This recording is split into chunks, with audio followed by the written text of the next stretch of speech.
Eleanor Whittaker did not cry when the letter arrived. She read it once, folded it along the crease, and set it on the carriage seat beside her bridal bouquet, like it was nothing more than an overdue bill. The flowers trembled. Her hands did not. 7 years.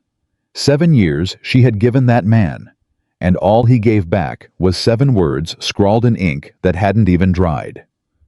Outside, the church bells were already ringing for someone else. If this story moves you, subscribe and drop your city in the comments. Let's see how far Eleanor's story travels. Virginia, July 1817. The morning had come in slow and golden, the way summer mornings always did in Harrow County. Heat pressing soft against everything. Honeysuckle thick in the air. The kind of day people remembered long after the reasons for remembering were gone. It was the kind of morning a woman spent her whole girlhood dreaming about. The kind that was supposed to mark the beginning of a life. For Eleanor Whittaker, it marked the end of a lie. She was 26 years old. She had spent 7 of those years belonging, or believing she belonged, to Charles Montgomery. She had managed his family's correspondence when his mother fell ill. She had quietly corrected the calculations in 3 land contracts before they went to court and cost him everything. She had sat beside his sickbed when he came down with the fever in the winter of 1814, and not left his side for 11 days. She had done all of this without a word of complaint, without a single demand, because she believed, with the particular, bone-deep conviction of a woman who has never been given reason to doubt her own good judgment, that what she and Charles had was real. She had been wrong. The letter came by way of Thomas, the Montgomery family's oldest houseman, who had delivered it to the Whittaker carriage with his eyes already fixed somewhere on the middle distance. Not at Eleanor, not at the ground, not at anything. Just away. Like a man who has been handed a task so shameful the only dignified thing left is to pretend it isn't happening. Eleanor had taken the letter. She had broken the wax seal, the Montgomery seal, the one she had pressed herself into 100 letters over the years. And she had read, "Eleanor, I find I cannot go through with this. I have made other arrangements. I am sorry for any inconvenience this causes. Please do not come to the church. C.M. Inconvenience." He had written inconvenience. 7 years. 11 days at his sickbed. 3 contracts salvaged. Hundreds of hours of her life poured into that family like water into dry ground. And he had called it an inconvenience. Her younger sister Margaret, seated across from her in the carriage, had pressed both hands over her mouth the moment she saw Eleanor's expression shift. Not collapse. Eleanor didn't collapse. But something in her face went very still, the way a pond goes still right before the first stone hits it. "Ellie," Margaret whispered. "Ellie, what does it say?" Eleanor folded the letter, carefully, along the original crease. She set it beside the bridal bouquet. White roses, her mother's favorite, not hers. And she looked out the window at the road that stretched back toward Harrow County's main square, where at this very moment 200 guests were settling into pews and fanning themselves with their Sunday programs and waiting for the bride to appear. "It says," Eleanor said, her voice coming out quieter and steadier than she had any right to expect, "that we're going home." Margaret stared at her. "What? Ellie, we can't just... The guests are already..." "I know where the guests are. Your dress. You're in your dress." "I know what I'm wearing, Margaret. He can't do this." Margaret's voice cracked, and Eleanor heard in it everything she herself was not going to allow herself to feel. Not yet. Not here. Not in a carriage with the driver pretending he couldn't hear every word. "He cannot do this to you. After everything you've done for that family. After everything you've given him. Ellie, you have to go in there. You have to make him face you. He owes you that much. He owes you. He doesn't owe me anything." Eleanor turned from the window. "And I won't walk into that church and beg a man to marry me in front of 200 people. Not for anything in this world." The silence that followed had weight to it. Margaret was crying. Eleanor watched her sister's tears with something that felt almost detached. Not cold, not hard. Just distant. Like watching a storm through thick glass. She understood the crying. She even understood the anger underneath it. What she could not afford, Not right now, not in the next 10 minutes, while the carriage rolled back through streets that every person in Harrow County walked daily, was to fall apart. She could do that later, in private, with the door locked. "Driver," she said, loud enough to be heard through the partition. "Take us home, please, the back road." He didn't respond. But the carriage shifted direction. They rode in silence for a while. The church bells kept ringing. They didn't know yet that they were ringing for a wedding that wouldn't happen. And each peal sounded to Eleanor like something being hammered shut. She sat straight, hands folded in her lap, chin level. The picture of composure that 7 years of quietly doing everything right had carved into her like a statue. Inside, something was breaking. She didn't let it show. By the time the carriage reached the Whitaker property, 400 acres of farmland outside Harrow County's western edge, respectable but not grand, the kind of land that required actual work rather than merely the appearance of it, the bells had stopped. Either the ceremony had begun without her, or someone had finally told the minister what happened. It didn't matter which. Eleanor climbed out of the carriage without waiting for the step to be lowered, her ivory skirts catching on the wheel rim so that she had to yank them free with more force than was ladylike. And she stood on the gravel drive in her wedding gown in the July heat and breathed. Just breathed. The front door opened. Her father appeared on the porch. Richard Whitaker was 61 years old and had the particular lean toughness of a man who had worked his own land since before he was old enough to vote. And when he saw his oldest daughter standing in the drive in her wedding dress, with no groom and no retinue, and an expression that would have frightened most men considerably younger than himself, he came down the steps without a word and put his arms around her. Eleanor stood very stiff for exactly 3 seconds. Then she pressed her face against her father's shoulder and allowed herself, briefly and privately, and only because no one else could see, to come undone. She didn't make a sound. Her father didn't say anything either. He just held on, and after a while her breathing steadied, and she pulled back and straightened her own spine before he could do it for her. "He wrote a letter," she said. "That's how he did it. A letter." Her father's jaw went tight. "Where is it?" "I left it in the carriage." "Eleanor." "It doesn't matter, Papa." She looked at him directly, and whatever he saw in her face made him go quiet. "It really doesn't. He made his choice. Now I'm going to make mine." The gossip reached them before dinner. It always did in Harrow County, where nothing worth knowing stayed private longer than 4 hours. By the time Eleanor had changed out of her wedding gown, she had done it alone, had folded the dress herself, and put it in the back of the wardrobe where she wouldn't have to look at it, and come back downstairs in her regular clothes. Margaret had already heard from the kitchen girl, who had heard from the stable boy, who had heard from someone in town. Charles Montgomery had not been alone in that church. He had arrived with Miss Vivian Hartwell.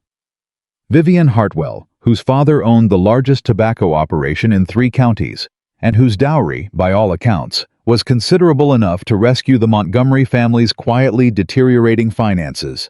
Finances that Eleanor, in her years of managing their correspondence, had understood better than most and had never spoken of to anyone, because she had believed it was her place to protect what was theirs. She had been protecting them, right up until the moment they no longer needed her protection. "I was going to lose the East Fields," Margaret said, pacing the front parlor with her hands clenched at her sides. "You told me last spring that the Montgomery operation was overextended. You knew for a year that something wasn't right." "I knew." "And you stayed." "I stayed. Because you loved him." Eleanor was quiet for a moment. Then she said, "Because I thought what we had was worth more than his debts. I was wrong about that." She sat down in the armchair by the window, her mother's armchair, worn at the armrests, still faintly smelling of lavender, and looked at her hands. "I was wrong about a lot of things." Margaret stopped pacing. She looked at her sister with an expression Eleanor couldn't quite name, something between rage and heartbreak, and something almost like admiration, which Eleanor found she couldn't bear just at that moment. "What are you going to do?" Margaret asked. "What I always do," Eleanor said. "Work." What followed was not, as Harrow County expected, a period of visible grief. There were no red eyes at church on Sunday. No whispered confidences passed between women over sewing circles. No letters written to relatives in other states explaining the broken engagement in terms that would generate maximum sympathy. Eleanor Whitaker went back to the business of living with a thoroughness that people found, depending on their disposition, either admirable or deeply unsettling. She was up before dawn most mornings. She walked the fence lines of the Whitaker property herself, as she had done since her mother died 6 years ago, and her father's eyesight had begun to go. She kept the books. She managed the accounts with 2 tenant farmers who worked the north and south fields. She wrote correspondence, organized harvests, calculated soil rotation schedules 2 seasons in advance. She was, by any practical measure, the person who kept the Whitaker operation running. She had always been this person. She had just, for 7 years, been doing the same thing simultaneously for the Montgomerys without anyone ever attaching her name to the work. That was over now. She began quietly, without announcement or fanfare, doing something she had never been permitted to do before, letting her own name appear on things. A letter to the County Agricultural Cooperative regarding drainage improvements on the western properties, signed by Eleanor Whitaker, rather than passed through her father's hand. A meeting with Thomas Gruber, who farmed 40 acres adjacent to the Whitaker land and had been one bad harvest from losing everything for 2 years running, where Eleanor sat across from him at his own kitchen table and laid out a repayment plan for his seed debt that was so straightforward and so obviously sound that he'd stared at her for a full minute before saying, slowly, "Miss Whitaker, why aren't you running the county bank?" She'd almost smiled at that. Almost. The gossip, meanwhile, had done what gossip always does. It had evolved. The original story, which was simply that Charles Montgomery had called off his engagement to Eleanor Whitaker the morning of the wedding, had accumulated layers. By the 3rd week, there were people in Harrow County who had convinced themselves that Eleanor had somehow caused the situation, that she had been too demanding, too cold, too independent for any reasonable man to want to marry. A woman who knew too much about land contracts and soil drainage and seed yields was a woman who had neglected the softer, more important skills. Eleanor heard these stories. She let them talk. She had learned something, those first weeks after the letter, that felt important enough to hold on to. The people who reduced her to a cautionary tale had never actually looked at her. They had looked at the idea of her, a jilted woman, a failed bride, an excess person, and told themselves a story that made the world make sense. She could not correct that story by arguing with it. She could only become, quietly and persistently, a fact too large to ignore.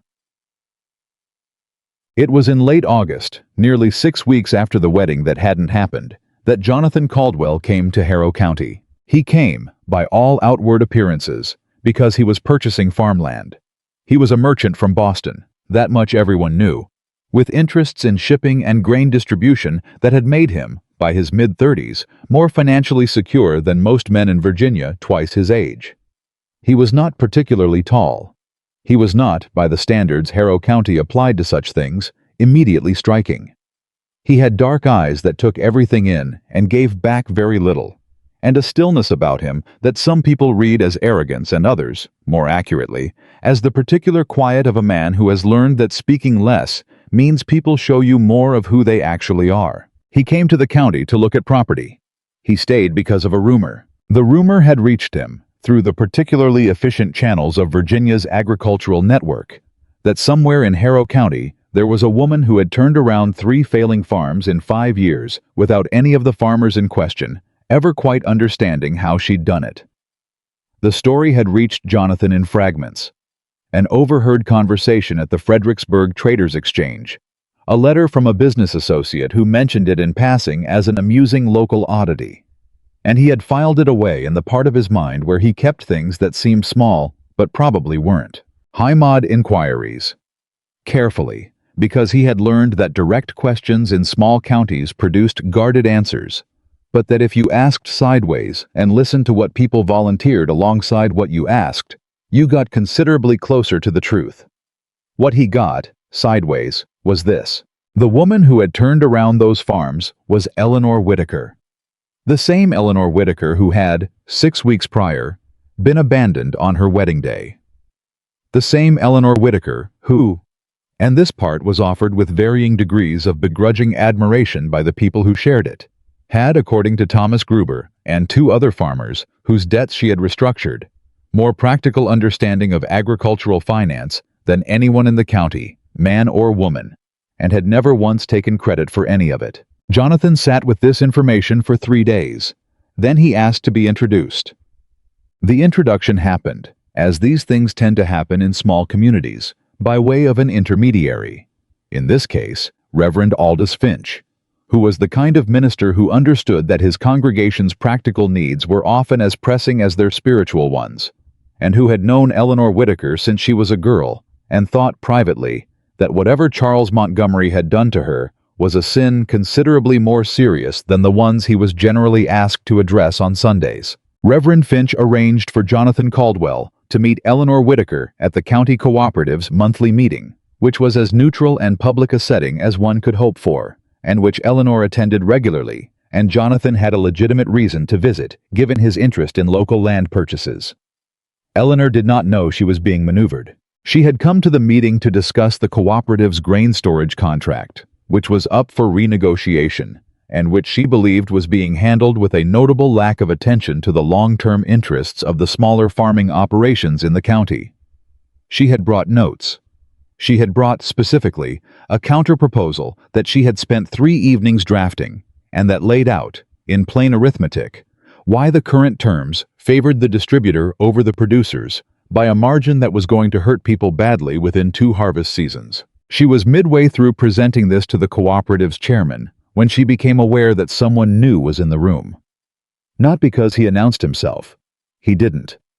He simply stood near the back wall, arms crossed, and listened, and had the particular quality of attention that is impossible to ignore, the kind that does not wander, does not politely appear to listen while actually thinking about something else, but actually, genuinely, follows every word. Eleanor did not alter her presentation. She was not the kind of woman who altered her behavior because someone was watching. But she noted him, filed him away. After the meeting, when the chairman had accepted her counterproposal, with the particular combination of reluctance and relief that Eleanor had come to recognize as the signature of men who knew she was right and wished they had thought of it first, Jonathan Caldwell walked across the room and stopped a respectful distance from her. "Miss Whitaker," he said. She turned. Up close, she placed him in his mid-30s, with the kind of face that was too busy being watchful to be conventionally handsome and too confident to be anything less than compelling. "I don't believe we've been introduced," she said. "We haven't," he agreed. "My name is Jonathan Caldwell. I'm in the county looking at agricultural properties. I've also," he paused, "heard a considerable amount about your work." Eleanor looked at him levelly. "My work? Yes, ma'am." "Not," she said carefully, "about my failed engagement." Something in his expression shifted. Not quite a smile, but adjacent to one. "I'll be honest with you, Miss Whitaker. I did hear about that. I didn't come across the room to talk about that." She considered him for a moment. Then she said, "What would you like to talk about?" "The grain storage contract," he said, "and how you got the chairman to agree to terms that favor the producers by nearly 14% over the previous arrangement. I've been trying to make that same argument in Boston for 2 years and getting nowhere." Eleanor was quiet for 1 beat. Then she said, "The problem in Boston, I expect, is that you're making it as an argument. You have to make it as arithmetic." Jonathan Caldwell looked at her with an expression she would recognize much later, when she had the distance to name it clearly, as the look of a man who has just found exactly what he came looking for. "Would you," he said, "be willing to explain the difference?" Eleanor picked up her notes from the table. She looked at the door, then back at him. Outside, the July heat was still pressing heavy against everything. Inside, something had shifted. Something she couldn't quite name and wasn't sure yet she wanted to. "Walk with me," she said, "and keep up." He kept up. By the time they had walked the length of the cooperative's yard and halfway back, Eleanor had laid out, precisely, efficiently, without flourish, the structural flaw in how most merchants approached grain negotiation with farming cooperatives, and Jonathan had asked 3 questions, all of which were exactly the right questions, and she had looked at him sideways once and thought, "This man actually listens." It was a more startling quality than it should have been. It should not have been remarkable for a grown man to listen when a woman spoke plainly about things she understood. But Eleanor had spent the better part of her adult life in rooms where her words passed through the ears of men who were simultaneously nodding and thinking about something else entirely, and she had learned to calibrate for it without particularly noticing she was doing it. Jonathan Caldwell did not require recalibration. He heard what she said. He asked what he wanted to know. He did not ask what he thought he was supposed to ask. When she said something that contradicted an assumption he'd been carrying, she could actually watch him revise it. Not defensively, not with the particular stiffness of a man protecting his position, but with a kind of honest interest that she found, against her better judgment, disarming. They reached the gate at the far end of the yard. Eleanor stopped. "You said you're looking at property," she said. "I am. There are 3 parcels in the county worth serious consideration. The rest will cost you more than they'll return, at current yields, inside of a decade." She paused. "I can tell you which 3. Jonathan looked at her. "Why would you tell me that?" "Because," she said, "you actually listened. That's rarer than good land." She walked back toward the main building. Behind her, she heard him start to follow, then stop. "Miss Whitaker?" he called. She half turned. "I'll be in the county for another 2 weeks," he said. "I'd like to continue this conversation, if you're willing." Eleanor looked at him for a long moment. This Boston merchant who had walked across a room to talk about arithmetic when everyone else in Harrow County was waiting for her to apologize for existing. "I'll consider it," she said. She walked away. She was, by the time she reached her carriage, breathing just slightly faster than usual. The news that Eleanor Whitaker had been seen talking privately with a wealthy Boston merchant reached Charles Montgomery before sundown. It reached him through Vivian Hartwell, who had heard it from her mother, who had heard it from the wife of the cooperative's chairman, who had seen the whole thing with her own 2 eyes, and could not quite stop herself from mentioning how attentive Mr. Caldwell had appeared. Charles was in the Montgomery library when Vivian told him. He was sitting behind his father's desk. His desk now, since the engagement to Vivian had secured enough in the way of financial arrangement to keep the Montgomery operation afloat for the foreseeable future. And he was doing the particular kind of nothing that looks like reading when you are actually only holding a book. "I'm sure it was nothing," Vivian said, adjusting her gloves. She was probably bothering him about something agricultural. "Probably," Charles said. "She's always been odd that way, too serious. Men find it off-putting." "Yes," Charles said, but he was looking at the fire rather than his book, and there was something in his expression, not guilt exactly, because Charles Montgomery was not a man who experienced guilt in any particularly actionable form, but something adjacent to it. Something that might, in a different man, have been the beginning of understanding exactly what he had thrown away. He stayed very still in his chair. Outside, the summer evening pressed on without him, indifferent and golden, and in a farmhouse on the western edge of the county, Eleanor Whitaker sat at her father's desk with her notes from the cooperative meeting spread in front of her, and she was not thinking about Charles Montgomery at all. She was thinking about exactly 3 questions a Boston merchant had asked, the right 3 questions, and what it meant, after 7 years of answering questions nobody had thought to ask her, to finally have someone paying actual attention. She picked up her pen. She began to write. The 2 weeks Jonathan Caldwell said he would stay in Harrow County stretched, quietly and without announcement, into 3. Nobody remarked on this directly. People in Harrow County were too polite, or too strategic, to say outright what they were thinking, which was that a Boston merchant with his level of resources and his evident intelligence did not spend 3 weeks looking at farmland, unless the farmland was not entirely what he was looking at. The cooperative chairman's wife noted it. Reverend Finch noted it. Margaret Whitaker noted it with the particular satisfaction of a younger sister who had been waiting for the universe to correct an injustice and was now watching it do exactly that, slowly and with considerable style. Eleanor herself noted it and said nothing. She had agreed, the morning after the cooperative meeting, to a second conversation with Jonathan Caldwell. She told herself this was professional courtesy. He was a serious businessman with legitimate questions about local agricultural conditions, and she had information that would be useful to him.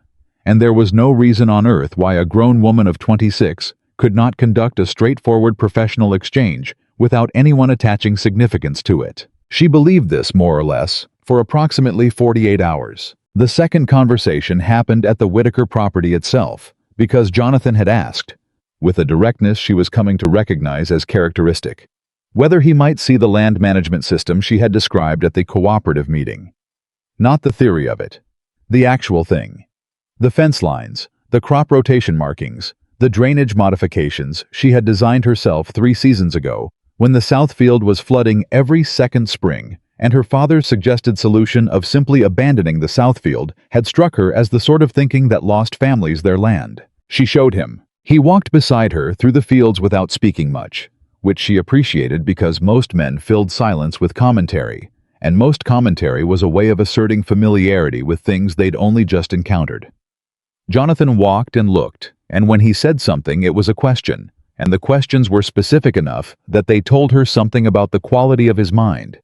That it went for the structural thing, the underlying reason, not the surface detail. "You changed the pitch of the drainage channels," he said, crouching at the edge of the south field, looking at the work she'd had done 2 years ago. "By 4 degrees, she said. "The original layout was built by someone who understood water in flat country. This isn't flat country, not exactly." "Who designed the original?" "My grandfather." "And you revised it?" "When it stopped working." He stood up, looked at her with that watchful expression. "How old were you when you revised it?" 22. Something moved across his face, not quite the look she was used to getting, which was usually either skepticism dressed up as impressed, or impressed dressed up as condescending, but something more honest than either. Like the simple arithmetic of a fact landing where it was supposed to. "And before that," he said, "was the south field a problem before you changed it?" "Every wet spring for 15 years. "And after?" "We haven't lost a crop in 2 seasons. He nodded slowly. Not the nod of a man being polite. The nod of a man filing something away. They walked back toward the house in the afternoon heat. The kind of July heat that settles into your shoulders and makes everything feel slightly suspended. And he asked her about the seed debt restructuring she had done for Thomas Gruber and 2 other tenant farmers. And she told him, precisely and without embellishment, what she had done and why. She didn't look at him while she talked. She'd learned that men absorbed this kind of information better when she wasn't watching them absorb it, because being watched tended to make them perform reactions rather than have them. When she finished, he said, "Miss Whitaker, I want to be straightforward with you." She looked at him then. "I'm not looking at your land," he said. "I mean, I am. The Whitaker property is well managed, and the east parcels adjacent to it would benefit considerably from the same methodology. But that's not why I've asked for this time with you." Eleanor kept her expression even. "Then what is?" "I have 6 farming properties across Virginia and 1 in Kentucky," he said. 5 of them are profitable. 1 is not, and has not been for 3 years, and every consultant I've brought in has given me the same advice, which is to sell it. I don't believe they're right. I believe they're right that my current management approach isn't working. I don't believe the land itself is the problem." He paused. "I believe it needs someone who knows what they're doing." Eleanor was quiet for a moment. "You're asking if I know someone," she said. "I'm asking," he said, "if it's you." The directness of it landed somewhere in the middle of her chest and sat there. She had spent 7 years being the answer to every problem that crossed the Montgomery threshold, and not once, not a single time, had anyone sat across from her and said, "You are the person I need." She had been used the way good furniture is used, gratefully, without particular acknowledgement, until the moment someone decided to redecorate. She turned the proposal over in her mind, the way she turned financial problems over, looking for the flaw, the assumption, the place where the logic didn't hold. "Why would you trust someone you met 4 days ago with a failing property?" she said. "Because," he said, "of the grain contract." You solved a problem in 20 minutes that a room full of men hadn't solved in 3 years. And because of this, he gestured at the field behind them. You didn't fix it by doing more of what was already being done. You went back to the first principle, water moves downhill, and redesigned from there. That's not a method. That's a way of thinking. Eleanor looked at him for a long moment. Tell me about the Kentucky property, she said. He told her. She asked 6 questions. He answered all 6 without hedging or deflecting, which was its own kind of answer. By the time they reached the house, she had already begun, quietly, and without telling him so, working the problem in the back of her mind. She did not say yes immediately. She thought about it for 4 days, which was 3 days longer than it took her to actually reach a conclusion. But one day, shorter than she felt, was prudent, given the circumstances. The circumstances being that she was a 26-year-old unmarried woman in Harrow County, Virginia, in the summer of 1817, and any professional arrangement with a man she had known less than 2 weeks was going to generate exactly the kind of talk she had been quietly managing for the past 6 weeks. Margaret, predictably, was beside herself. He's asking you to work for him, Margaret said, sitting on the edge of Eleanor's bed, while Eleanor stood at the window and watched the late afternoon light move across the fields. As a what exactly? A property manager? A consultant, Eleanor said, specifically for the Kentucky property.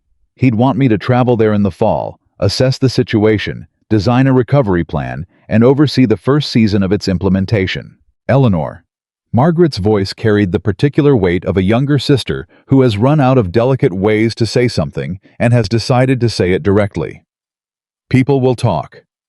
People are already talking. They'll talk more. They'll talk differently, Eleanor said. There's a distinction. She turned from the window. They're currently talking about what happened to me. If I take this, they'll be talking about what I'm doing. I know which one I prefer. Margaret stared at her. He could be doing this to get close to you, she said, under the guise of business. He could be, Eleanor agreed. But I've been in enough rooms with men who were trying to flatter their way somewhere they wanted to go. And it doesn't look like this. It looks like compliments and softened questions, and a great deal of telling you how impressive you are, while simultaneously asking you to be less so. She picked up the letter Jonathan had sent that morning. The formal written version of his proposal, precise and professional, every term clearly laid out. This is a business offer. I know what those look like, because I wrote enough of them for Charles Montgomery. The name fell into the room and lay there. Margaret looked down at her hands. Does Papa know? She asked. Not yet. What will he say? Eleanor considered. He'll say that an unmarried woman of my age and situation has no business traveling to Kentucky to manage a man's property, and that it will compromise my prospects and my reputation, and that I should decline with thanks and continue managing the Whitaker land, which at least I can do without anyone commenting on it. And, Margaret said, and then I'll remind him that my prospects, as of 7 weeks ago, have been somewhat revised, and that the Whitaker land is profitable precisely because I've been applying the same skills Jonathan Caldwell wants to use on his Kentucky property, and that the difference between a woman who manages her father's land in silence and a woman who manages someone else's land with her name attached to it is whether anyone ever knows what she can actually do. Margaret was quiet for a beat. You've already decided, she said. Eleanor looked at her. Yes, she said. I have. The conversation with her father lasted 2 hours, which was 90 minutes longer than Eleanor had planned and 30 minutes shorter than Richard Whitaker's initial resistance suggested it would be. He said, as she had predicted, exactly what she had told Margaret he would say. She answered each objection with the patience of a woman who had been practicing patience as a survival skill for most of her adult life and had gotten extremely good at it. The moment that turned things was not an argument. It was when her father looked at her across the kitchen table, the same table where she had sat with him every morning for 26 years, where she had done the farm accounts and drafted the letters and calculated the harvest estimates, and said quietly, You could have had a life, Eleanor, a proper life. Charles was a man who needed what I could do for him. she said, not unkindly. That's not a life. That's a position. Her father looked at her for a long time. Is that what you think marriage is? He said. I think that's what that marriage would have been. She met his eyes. I don't think that's what it has to be. Something shifted in his face. Something old and tired and, she thought, guilty. As if he were counting back through the years and landing on moments he might have done differently. If I say no, he said finally, then I'll tell him I appreciate the offer, and I'll spend the rest of the fall walking fence lines and doing accounts and waiting for the county to finish, deciding whether to pity me or forget about me. She held his gaze. I'd rather not wait. Richard Whittaker was quiet for a long time. Then he said, You'll write to me every week. Every week, she said. And if this Caldwell shows himself to be anything other than what he presents, then I'll come home, she said. I'm capable of making that determination myself, Papa. He looked at her. You always were, he said. I just never said so enough. Eleanor reached across the table and covered his hand with hers. She didn't trust herself to speak for a moment. Then she stood up, smoothed her skirt, and went to write her answer to Jonathan Caldwell. She told him yes at the end of a Tuesday, in the cooperative's meeting room, which had become, without either of them quite choosing it, their standing location for conversations that required neutral ground. He read her letter, and then looked up at her with the expression she was coming to catalog as his version of visible satisfaction. Restrained, unshowy, but present. There are terms I'd want to discuss, she said.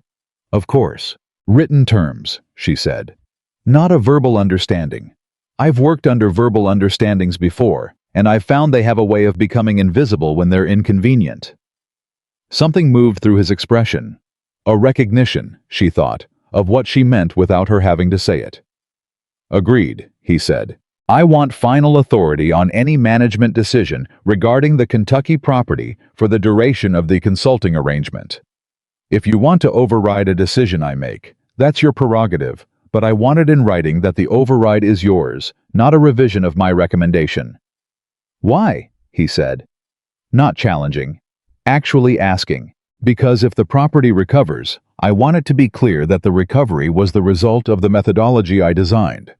And if it doesn't recover, I want it to be equally clear why. She held his gaze. I've spent years having my work absorbed into other people's results. I won't do that again. Jonathan looked at her across the table for a moment that stretched just slightly longer than comfortable. Miss Whittaker, he said, I wouldn't have it any other way. She wasn't sure she believed him entirely. Not yet. Trust was something she had built out of evidence, not inclination, and she had precious little evidence where Jonathan Caldwell was concerned. But she was beginning to understand that he was a man who said exactly what he meant. No softening, no performance, no management of her expectations. And that was, at minimum, a starting place. She drafted the terms that evening. He reviewed them and returned them with 2 small additions, both of which she found reasonable, and a note that said only, You'll want to see the property before the harvest season ends. Are you able to travel by mid-September? She wrote back, Yes, I'll need a week. He responded within the hour. Take 2. The talk, as Margaret had predicted, got considerably worse before it got better. It started with the cooperative chairman's wife, who had apparently spent the better part of 3 weeks refining her initial observations into a fully developed theory, which she shared.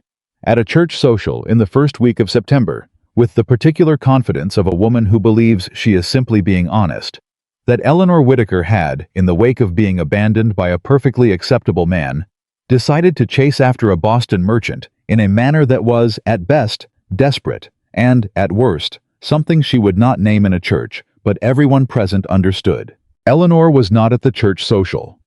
Margaret was, and she arrived home that evening with her jaw set in a way that Eleanor recognized as her sister's version of barely controlled fury. Who said it? Eleanor asked, without looking up from the letter she was drafting. Margaret told her. Eleanor finished the sentence she was writing, set down her pen. Did anyone argue with her? Mrs. Finch started to. Reverend Finch's wife. She said you had every right to make your own professional arrangements and that it was nobody's business but yours. Then the chairman's wife said, Margaret stopped. What? She said that if a woman of your situation had a bit more concern for appearances and a bit less concern for being clever, she might not have found herself in this situation in the first place. Eleanor was quiet. She means, Margaret said tightly, that you drove Charles away by being too— I know what she means, Eleanor said. She stood up from the desk, walked to the window. The September evening was cooling now, that first hint of fall underneath the fading summer, and the fields were the particular gold that came just before harvest.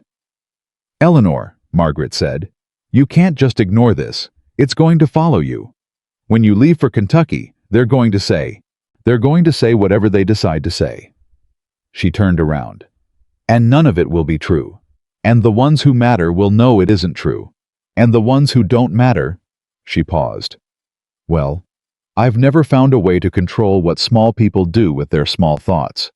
I've stopped trying. Margaret looked at her sister with an expression that sat somewhere between exasperation and something that looked, if you were watching carefully, a great deal like awe. You're not even angry, she said. I'm angry, Eleanor said quietly. I'm just not going to let the anger run things. What Eleanor didn't tell Margaret, what she didn't tell anyone, was that the anger had a specific location, and it wasn't the cooperative chairman's wife. It was the morning she had walked into the county land registry to pull documents related to the Gruber property, part of her continuing, quiet, carefully undramatic project of making herself useful in ways that left a paper trail, and had found herself standing behind Charles Montgomery and Vivian Hartwell, who had not noticed her, and had heard Vivian say to Charles, in the bright, carrying voice of a woman who has never had to moderate herself, "There she is, the woman who thinks she can manage half the county. Isn't it something? The ones who can't manage their own lives always seem to have the most opinions about everyone else's." Charles had said nothing. That was the thing Eleanor couldn't shake. Not the words. She had built up a considerable resistance to those particular kinds of words over the past 7 weeks. It was the silence. Charles Montgomery, who had known her for 7 years, who had watched her salvage 3 of his family's worst financial decisions, who had sat at her kitchen table and eaten her food and borrowed her intelligence and her steadiness and her patience until the moment he found a woman with a larger dowry. Charles Montgomery had stood there and said absolutely nothing. She had pulled her documents from the clerk. She had walked out without speaking. She had gone home and sat at her desk for 20 minutes without moving. Then she had picked up her pen. Not to write to Charles. Not to compose the kind of letter that would say what she felt and change precisely nothing. But to work. Because work was the thing she trusted. The thing that paid back what you put into it. The thing that could not be borrowed and then discarded. She had pulled out the Kentucky property analysis she had begun, and she had worked on it for 4 hours straight. And when she finished, she had a draft recovery plan that she was, quietly and privately, quite proud of. She set it aside. She was saving it for September. Jonathan Caldwell came to say goodbye, or rather to confirm travel arrangements, which in his version of things served the same function, 3 days before Eleanor was due to leave for Kentucky. He came to the Whitaker property in the early afternoon and sat in the front parlor with Richard Whitaker for 40 minutes while Eleanor finished up a correspondence task upstairs, and she came down to find the two of them in a conversation about seed grain futures that had apparently evolved from awkward to substantive in a remarkably short time. Her father stood when she came in, which he didn't usually do, indoors in his own house. Something about the gesture, small, old-fashioned, entirely sincere, hit her somewhere just below the sternum. Jonathan stood as well, the automatic courtesy of a man whose manners had been too deeply set to require effort. "Miss Whitaker." "Mr. Caldwell." She looked between him and her father.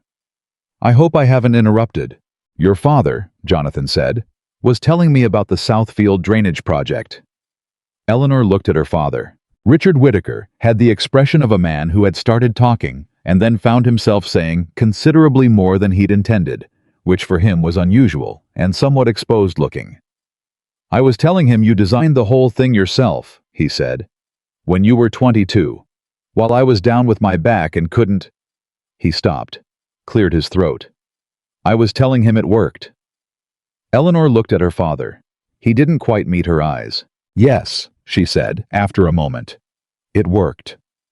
The room was quiet for a beat that held something she couldn't quite name. Something between her father and herself that was too old and too complicated to address in front of a guest, and too present to entirely ignore. Jonathan, who she was beginning to understand had a finely calibrated sense of when not to speak, said nothing. Then Eleanor said, "Shall we go over the travel schedule?" And the moment passed, or at least moved, the way such moments do. Not resolved, just set aside for another time. They went over the travel schedule. Jonathan had arranged for her to travel with a suitable companion, the wife of one of his Virginia business partners, a woman named Mrs. Helen Cabot, who Eleanor had met twice at county functions, and found straightforward and unbothered, which were the two qualities she most required in a traveling companion. He had arranged for them to stop at reasonable intervals, had accounted for the September road conditions, had included a 2-day buffer before Eleanor would need to be on the property itself. She reviewed the itinerary and made 2 changes, both of which she explained in brief. He agreed to both without argument. "One more thing," he said, as she was folding the revised schedule. She looked up. "The steward currently managing the Kentucky property," he said. "His name is Abner Giles. He's been there for 11 years. He knows the land. He doesn't— I want to be honest with you about this. He doesn't respond well to oversight, particularly from someone he hasn't worked with before." Eleanor filed this away. "How badly is the property doing?" "Third consecutive poor yield," Jonathan said. "Down 40% from its best year." "Does he know why?" "He has reasons," Jonathan said. "A lot of reasons. Different ones, depending on the season." Eleanor looked at him. "But not solutions." "Not solutions," he agreed. She nodded slowly. A man with many reasons and no solutions was a man protecting something. His position, his pride, his version of events. She had managed that particular type before. She knew its shape. "All right," she said. Jonathan looked at her steadily. "All right? I'll handle it," she said. "That's what you're bringing me for." He held her gaze for a moment longer than strictly necessary. "Yes," he said. "It is." She left on a Thursday morning in mid-September, with Mrs. Helen Cabot beside her in the carriage, and her father standing on the gravel drive looking simultaneously proud and worried and older than she liked to think about, and her 2 bags packed with exactly what she needed and nothing extra because she had never had patience for luggage that required managing. Margaret hugged her too hard and said into her ear, "Come back as yourself." Eleanor pulled back and looked at her. "I'm always myself," she said. "I know," Margaret said. "I just wanted to say it." The carriage moved down the drive. Eleanor did not look back, because looking back at things she'd already decided on was a habit she had been carefully dismantling for the better part of 2 months.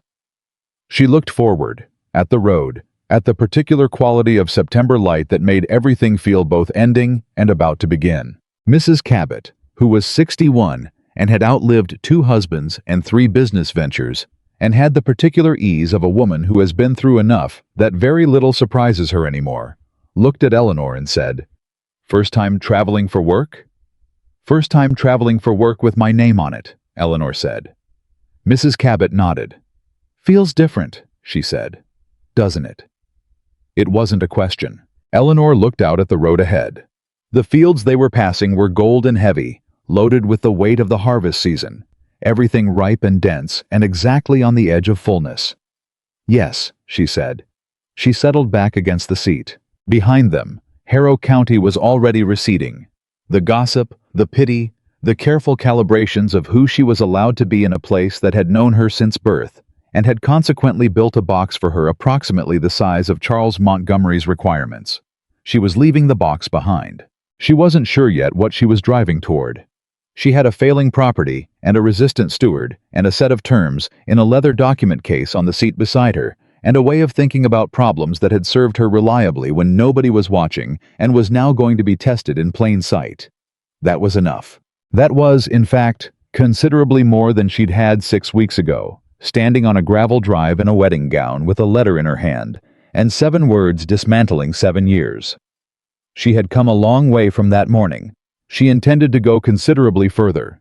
The road opened ahead of them, the carriage moved on, and somewhere behind her, in a house she had not yet left entirely in her mind, Charles Montgomery poured himself a second glass of whiskey before supper, and tried, without success, to stop thinking about the Southfield drainage project and the woman who had designed it at 22, while he was standing somewhere else, looking somewhere else, failing to understand what was right in front of him. He poured a third glass. It didn't help. The Kentucky property was called Caldwell's Reach, which Eleanor thought was either an act of ambition or an act of delusion, depending on what the land actually looked like when you got there. She found out on a Wednesday morning in late September, stepping out of the carriage after 2 days of travel with her document case under one arm and her traveling coat still dusty from the road, and she stood there for exactly 30 seconds taking in the state of things before she understood 2 facts simultaneously. The first fact was that Jonathan Caldwell had not exaggerated. The property was in genuine trouble, the kind of quiet, accumulated trouble that doesn't announce itself in a single catastrophe, but builds in layers. Each season's small failures compounding on the last, until what you have is something that looks, from the outside, like bad luck, and is actually, from the inside, bad management.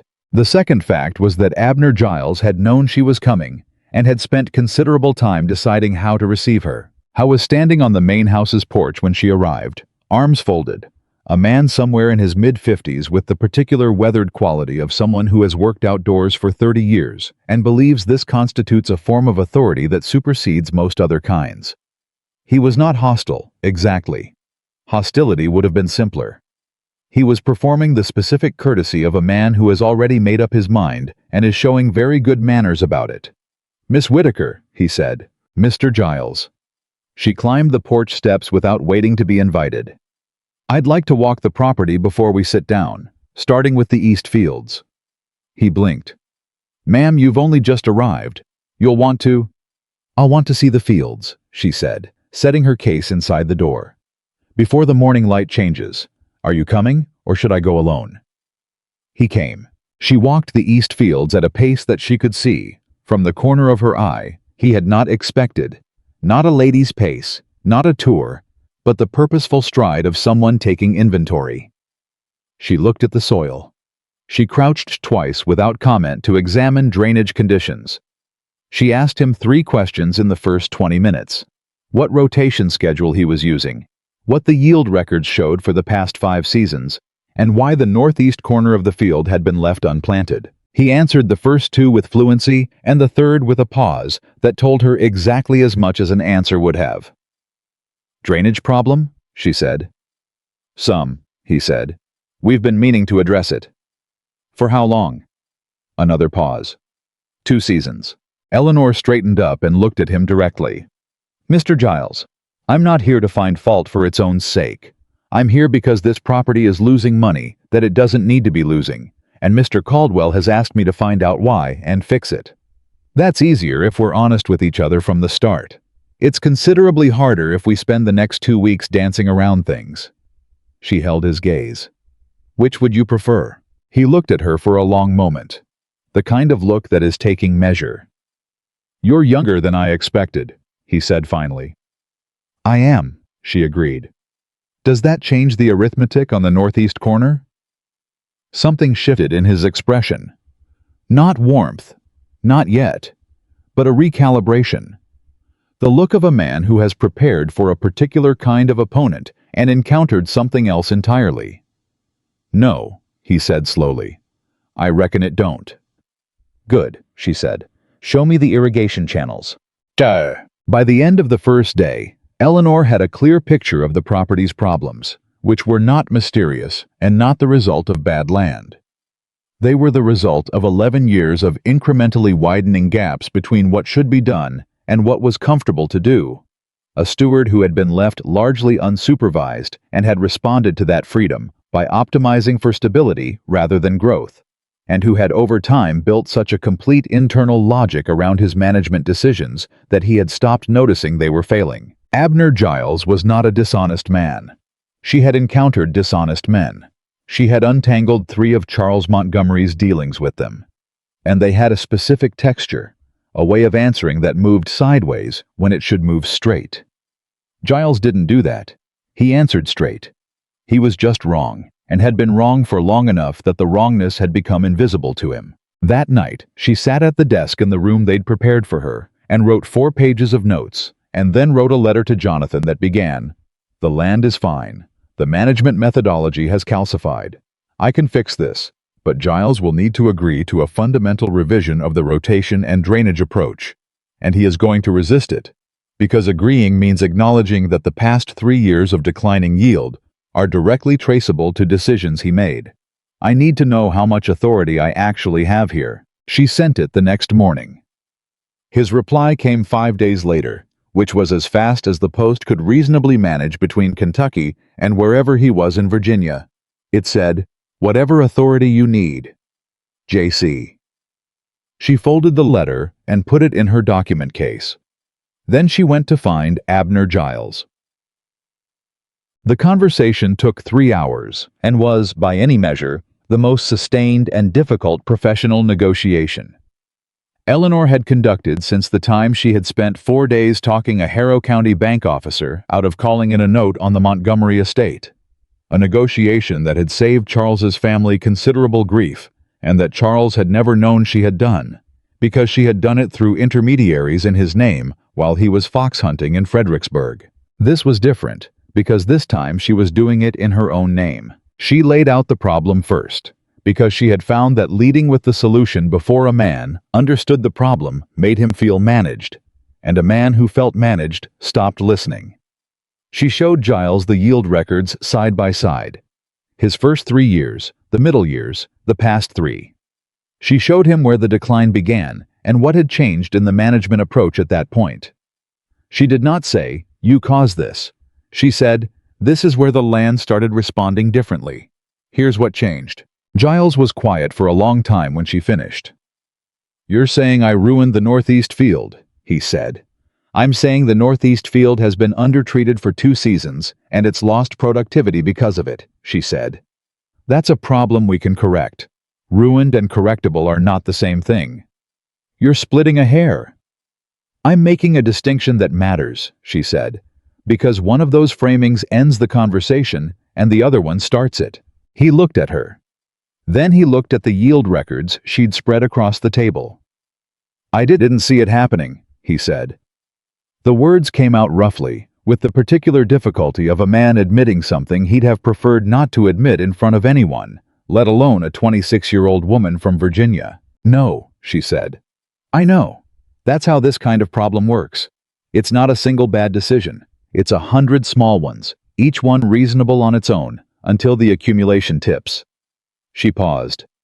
"Mr. Giles, you've been managing this land for 11 years. You know things about it that I won't learn in 2 weeks. What I need is for you to stop managing it the way you have been and start managing it the way I'll show you. And that," she held his gaze, "requires you to trust that I know what I'm doing, which I understand is a considerable ask of a man who just met me." Howe was quiet for a moment. "What are you proposing?" he said. She told him. By the time she was finished, he had asked 9 questions, every one of which was pointed and reasonable, and she had answered all 9 with the specificity he deserved. When she was done, he sat back in his chair and looked at the ceiling for a moment. "If this works," he said slowly, "the East Fields alone could be back to full yield inside of 2 seasons." "Yes," she said, "if you implement it correctly." He looked at her. "And if I implement it wrong?" "Then we'll lose the same ground we'd have lost anyway," she said, "and we'll know exactly why." She let that sit for a moment. "I don't think you'll implement it wrong, Mr. Giles. I think you're a man who does his work carefully. You've just been doing the wrong work." He was quiet for a long time. Then he unfolded his arms. "All right, Miss Whitaker," he said. "Show me what right looks like." She stayed in Kentucky for 17 days. She had planned for 14 and needed 3 more, which she did not resent, because those 3 extra days were when the real work happened, when Giles moved from grudging cooperation to something that resembled genuine engagement, when she found the second drainage problem she hadn't expected in the south field and redesigned the irrigation approach on the spot, when she sat at the desk for the last 3 evenings and wrote a recovery plan so thorough and so specifically tailored to the property's actual conditions that she was, privately, the most satisfied she had been with any piece of work in her life. Her name was on it. Every page. Jonathan arrived at Caldwell's Reach on the 15th day. She had not been expecting him. He had said he might come, near the end of her stay, to review her findings. But might was not the same as definitely, and she had planned accordingly. He arrived in the late afternoon, dusty from the road, and came directly to the main house where she was at the desk, reviewing her draft plan for the final time. She heard him come in, heard him exchange a brief word with Mrs. Cabot in the hall. Then he knocked on the open door of the study. "Miss Whitaker." She looked up. He had the look of a man who had ridden hard to get somewhere, which gave her a moment's pause. He hadn't mentioned urgency in his correspondence. "Mr. Caldwell." She set down her pen. "Did something happen?" "No," he said. "I just wanted to be here." He seemed, very briefly, to notice the plainness of that statement. "To review the findings," he added, "before you finalize them." She looked at him for a moment. "Sit down," she said. "I'll walk you through it." She walked him through the entire plan. He listened the way he always listened, completely, without performance, and asked 4 questions, all of which were good ones, and she answered them and revised 2 paragraphs on the basis of the second question, because it had caught something she'd underweighted. When she finished, he was quiet for a moment. "Giles," he said. "How is he?" "Difficult for the first week," she said. "Useful for the second. By the third, he was showing me things about the property I wouldn't have found on my own." She paused. "He's a good steward who got stuck. It happens. The solution isn't to replace him. It's to give him a better map." Jonathan nodded slowly. "You like him?" "I respect him," she said. "There's a distinction." Something almost like a smile. "You make a lot of distinctions." "Most people don't make enough," she said. He looked at the plan on the desk between them. "This is exceptional work, Miss Whitaker." She held his gaze. "I know," she said. He blinked. She had not, she was aware, been supposed to agree. The correct feminine response to a compliment was deflection. "Oh, it was nothing," or "I had a great deal of help," or some combination of modest language that transferred the credit sideways. She had been performing that particular dance for 26 years, and she was done with it. Jonathan looked at her for a moment. Then he said, "Good. I needed someone who knew what they were doing." "Yes," she said. "You did." The evening stretched quiet around them. Outside, the Kentucky property was doing what good land does when it has been listened to, settling into itself, holding its potential like something banked and waiting. They rode back to Virginia together, which had not been the original arrangement. The original arrangement had Eleanor and Mrs. Cabot returning as they had come, while Jonathan remained at the property for a few additional days. But Giles had everything he needed, the plan was finalized, and Jonathan said, simply, without explanation, that he was ready to head back. Mrs. Cabot rode in the second carriage with her maid and a considerable volume of correspondence she had been saving for a long stretch of road. Eleanor rode in the first. Jonathan rode alongside on horseback for the first 2 hours. Then, when the road narrowed and the afternoon warmed enough to make horseback less agreeable than it looked, tied his horse to the back and climbed in across from her without asking, which she noted but did not object to. They talked for 4 hours. Not about the property, not about the recovery plan, or the yield records, or the drainage modifications. They talk the way people talk when they've been in close professional proximity long enough to have established a foundation, and they both know it, and neither of them quite wants to be the first to say so out loud. He told her about Boston, about his father's shipping business, and the way he'd come into it sideways. His older brother was supposed to be the heir, and his brother had died of a fever at 23. And Jonathan at 20 had found himself responsible for a business he'd only ever expected to observe from a distance. He told her this without self-pity, just as fact, the way people tell things they've had long enough to see clearly. She told him about her mother, about how her mother had been the one who first taught her to read a yield record, not because it was customary for women to know such things, but because her mother had believed that knowledge was the only inheritance that couldn't be taxed, sold, or taken from you in a bad year. Her mother had died when Eleanor was 20, and she had taken everything her mother had shown her and applied it immediately and practically, because grief, in her experience, needed somewhere to go. Jonathan listened. He did not try to fix it or reframe it or move past it to something more comfortable. He just listened, which was, she was finding, the most intimate thing a person could do. "Your mother sounds," he said slowly, "like she was an extraordinary woman. She was the most capable person I have ever known," Eleanor said, "and she spent her whole life doing it quietly, because the world wasn't interested in seeing it." She looked out the window at the road. "I used to think that was the only option. Quiet, capable, invisible." She paused. "I don't think that anymore." He looked at her. "What changed?" he said. "7 words in a letter," she said. "It turns out getting abandoned in a wedding dress has a clarifying effect." She said it lightly, almost lightly. He let it be light, which was exactly right. "Well," he said, after a moment, "for what it's worth." "For what it's worth," she said, still looking out the window. Neither of them finished the sentence. They didn't need to.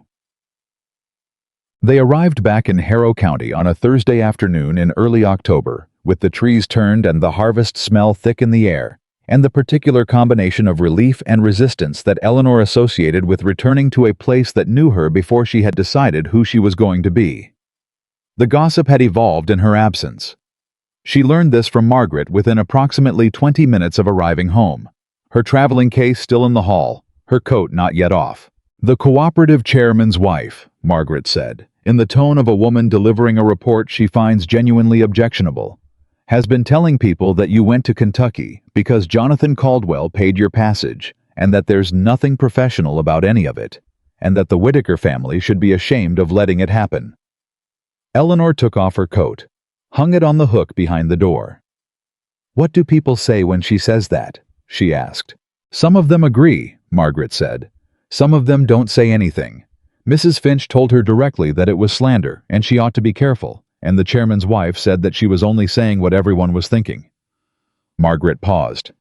"And then Thomas Gruber, Ellie, who barely speaks at meetings, stood up and said that Eleanor Whittaker had saved his farm when no one else would touch it, and that any woman with her kind of ability had a God-given right to apply it wherever she saw fit, and that he for one was proud to know her." Eleanor stopped. She had not expected that. "Thomas Gruber said that?" she said. "Loud enough for the whole room to hear," Margaret said. Eleanor was quiet for a moment. Then she sat down in the chair nearest the door, still in her traveling clothes, and pressed both hands flat against her thighs and looked at the ceiling. She had spent years helping people in that county.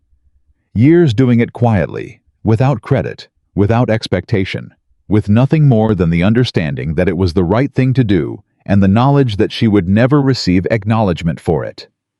Thomas Gruber had stood up in a room full of people and defended her. Not because she'd asked, not because anyone had prompted him, because he believed it. She had not realized until that moment how hungry she had been for exactly that. "Are you all right?" Margaret said, watching her. "Yes," Eleanor said. Her voice came out somewhat different than intended. She cleared her throat. "Yes, I'm fine." She stood up, picked up her traveling case. "I have work to do," she said. "I need to write up the final consulting report and send it to Mr. Caldwell by end of week." "Eleanor." "I'm fine, Margaret." She went upstairs. She sat at her desk for a few minutes without writing anything, which she almost never did, because she was not a woman who sat still when she felt things. But there was something in that room with her. Thomas Gruber's voice, as Margaret described it. Her mother's handwriting in the yield records she'd learned from. Jonathan Caldwell's face when she'd said, "I know," instead of deflecting. And she needed a moment just to let it be there without immediately doing something with it. Then she picked up her pen. She wrote for 3 hours without stopping. Charles Montgomery was waiting for her. She didn't know this. She found out the following Monday, when she went to the county land registry to file documentation related to the Gruber property, a formality she'd been putting off, and walked into the front room and found him standing at the clerk's window. He turned when he heard the door. For one moment, just one, something crossed his face that she couldn't entirely name. Guilt was in it, and something older than guilt, something that lived underneath it. Recognition. The particular, terrible recognition of a man who has made an irreversible decision and has recently begun to fully understand what it cost. Eleanor stopped walking. She did not leave. She was done with leaving rooms because Charles Montgomery occupied them. "Eleanor," he said. "Mr. Montgomery," she said. His jaw tightened almost imperceptibly at the formal address. "You've been away," he said. "I have." "Kentucky." He said it carefully, like a word he'd been carrying around and was finally setting down. "I heard." "I imagine you did." He stepped away from the clerk's window. Not toward her. He seemed to understand at some level that moving toward her would be the wrong thing. But sideways, out of the path between her and where she needed to go. "You look well," he said. "I am well," she said. "The work. Did it go?" "It went extremely well," she said. "Thank you for asking." She crossed to the clerk's window and submitted her documentation, and the whole time he stood behind her and slightly to the left, and she was aware of him. The way you are aware of a storm that has already passed, but left the air changed.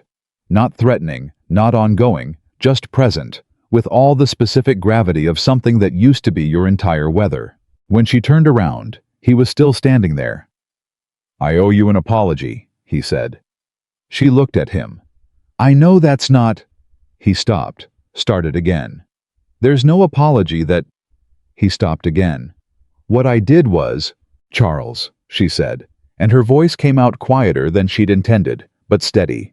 Always steady. "An apology from you is not something I need. I mean that genuinely." She paused.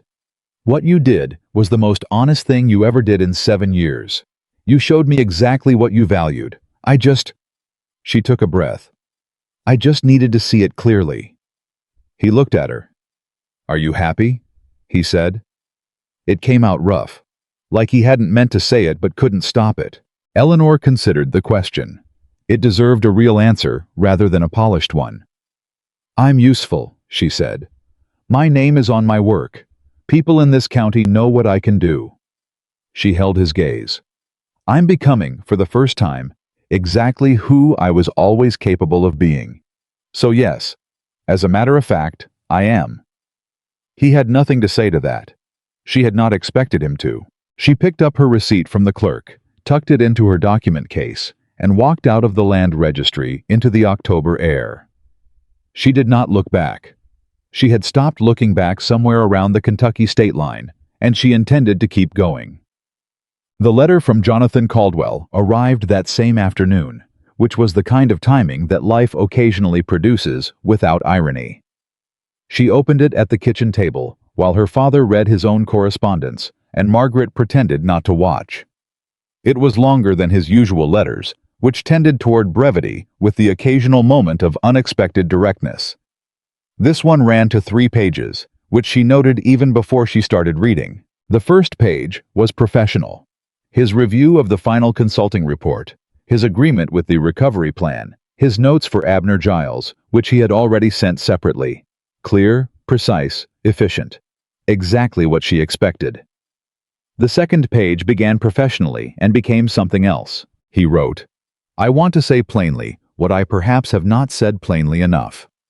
The work you did at Caldwell's Reach was not what I hoped it would be. It was considerably beyond that. I have worked with a great many consultants over the course of my business career, most of them experienced men with considerable credentials, and not one of them has shown the quality of thinking you brought to that property in 17 days. I am not saying this to flatter you. I am saying it because I believe you deserve to hear it stated plainly, and because I have observed that people have not always been in the habit of saying plainly to you what you have earned." She stopped reading. She set the letter down on the table. Her father looked up from his correspondence. "Everything all right?" "Yes," she said. Give me a moment." She picked the letter back up. The third page was the one that changed things. He wrote, "I have 3 other properties that would benefit from your methodology. I could propose a formal arrangement, a continuing consultancy, your name on the agreements, terms you design. But I find I want to be honest about the fact that my interest in making that proposal is not entirely professional. I am aware this complicates things. I do not know, and would not presume to assume, what you want, or whether the events of this summer have made you cautious about attachments of any kind, which would be entirely reasonable. But I believe you deserve honesty more than you deserve tact, and so I am telling you. I would like to continue working with you, and I would like, if you are willing, to see whether what we have built in these past weeks is the beginning of something other than a professional arrangement. I do not ask for an answer now. I ask only that you know where I stand." J.C. Eleanor set the letter down again. The kitchen was very quiet.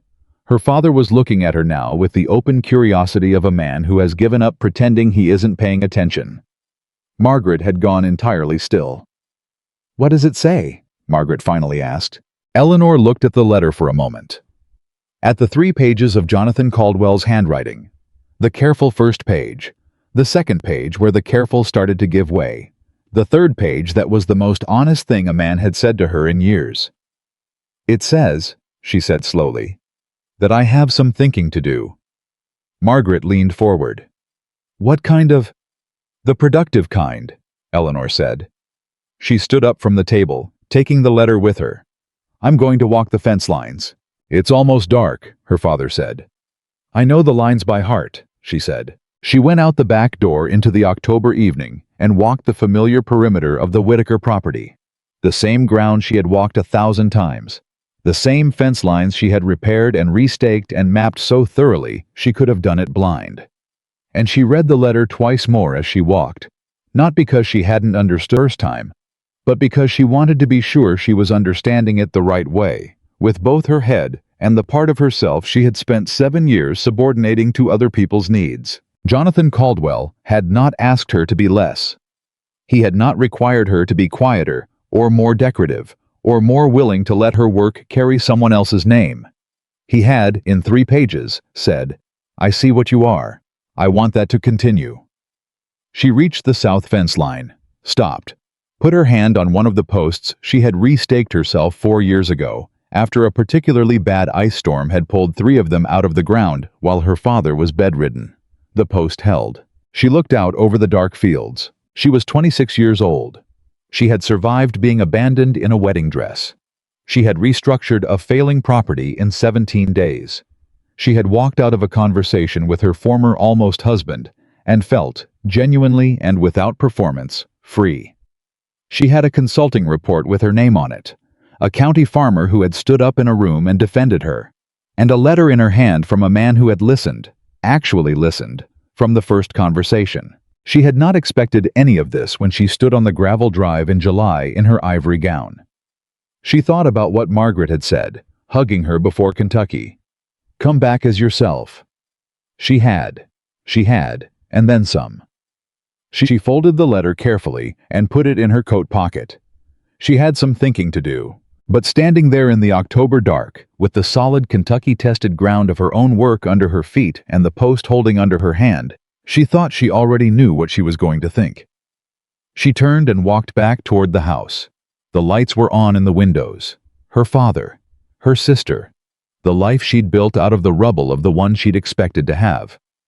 She walked toward it steadily, the way she walked everything now, without looking back. She wrote back to Jonathan on a Friday morning, 3 days after she'd walked the fence lines in the dark and already known what she was going to say. The letter took her 4 drafts, which was unusual. Eleanor was not a woman who struggled with words when she knew her own mind, and she knew her own mind on this. The difficulty was not what to say, but how to say it in a way that was honest without being reckless, open without being naive, and that reflected the version of herself she had spent the last 4 months becoming, rather than the version that had spent 7 years folding herself into the shape of someone else's requirements. The final draft said, "I have read your letter 3 times, Mr. Caldwell, and I find that my thinking on the matter is clearer than I expected it to be. I am willing to continue the professional arrangement on the terms we have established, and I am willing to see whether the other thing you mentioned has ground to stand on. I will say plainly in return, I am not the woman I was in July.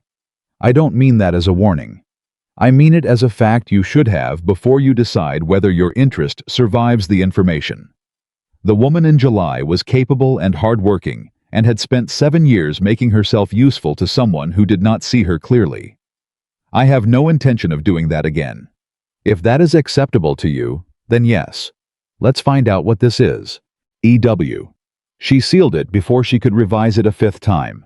She sent it with the Morning Post and did not think about it again for the rest of the day, which was a lie, but a functional one.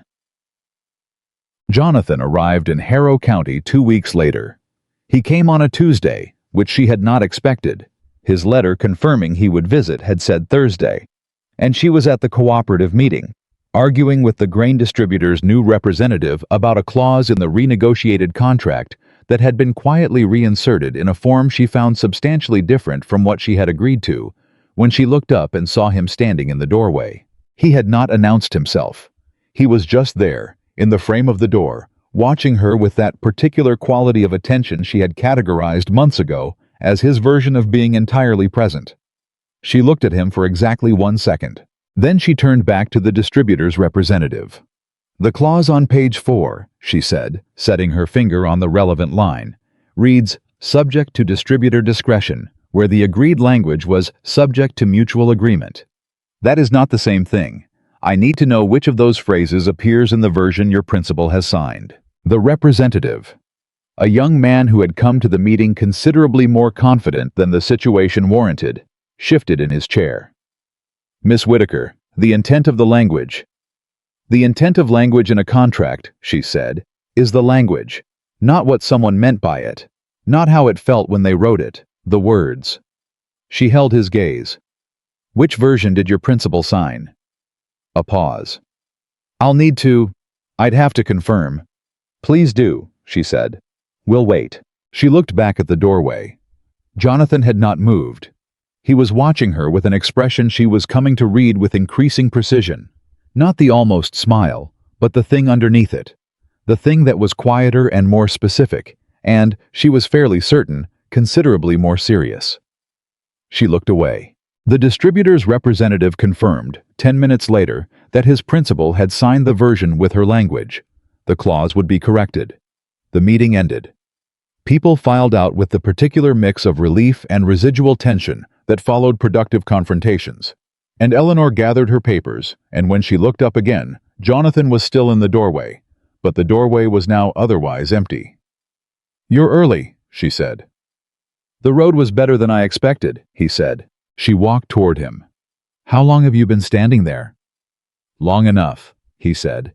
To watch you make a room full of men realize they'd agreed to something they hadn't agreed to, and do it without raising your voice once. Raising your voice is for when you've lost control of the situation, she said. I hadn't lost control of the situation.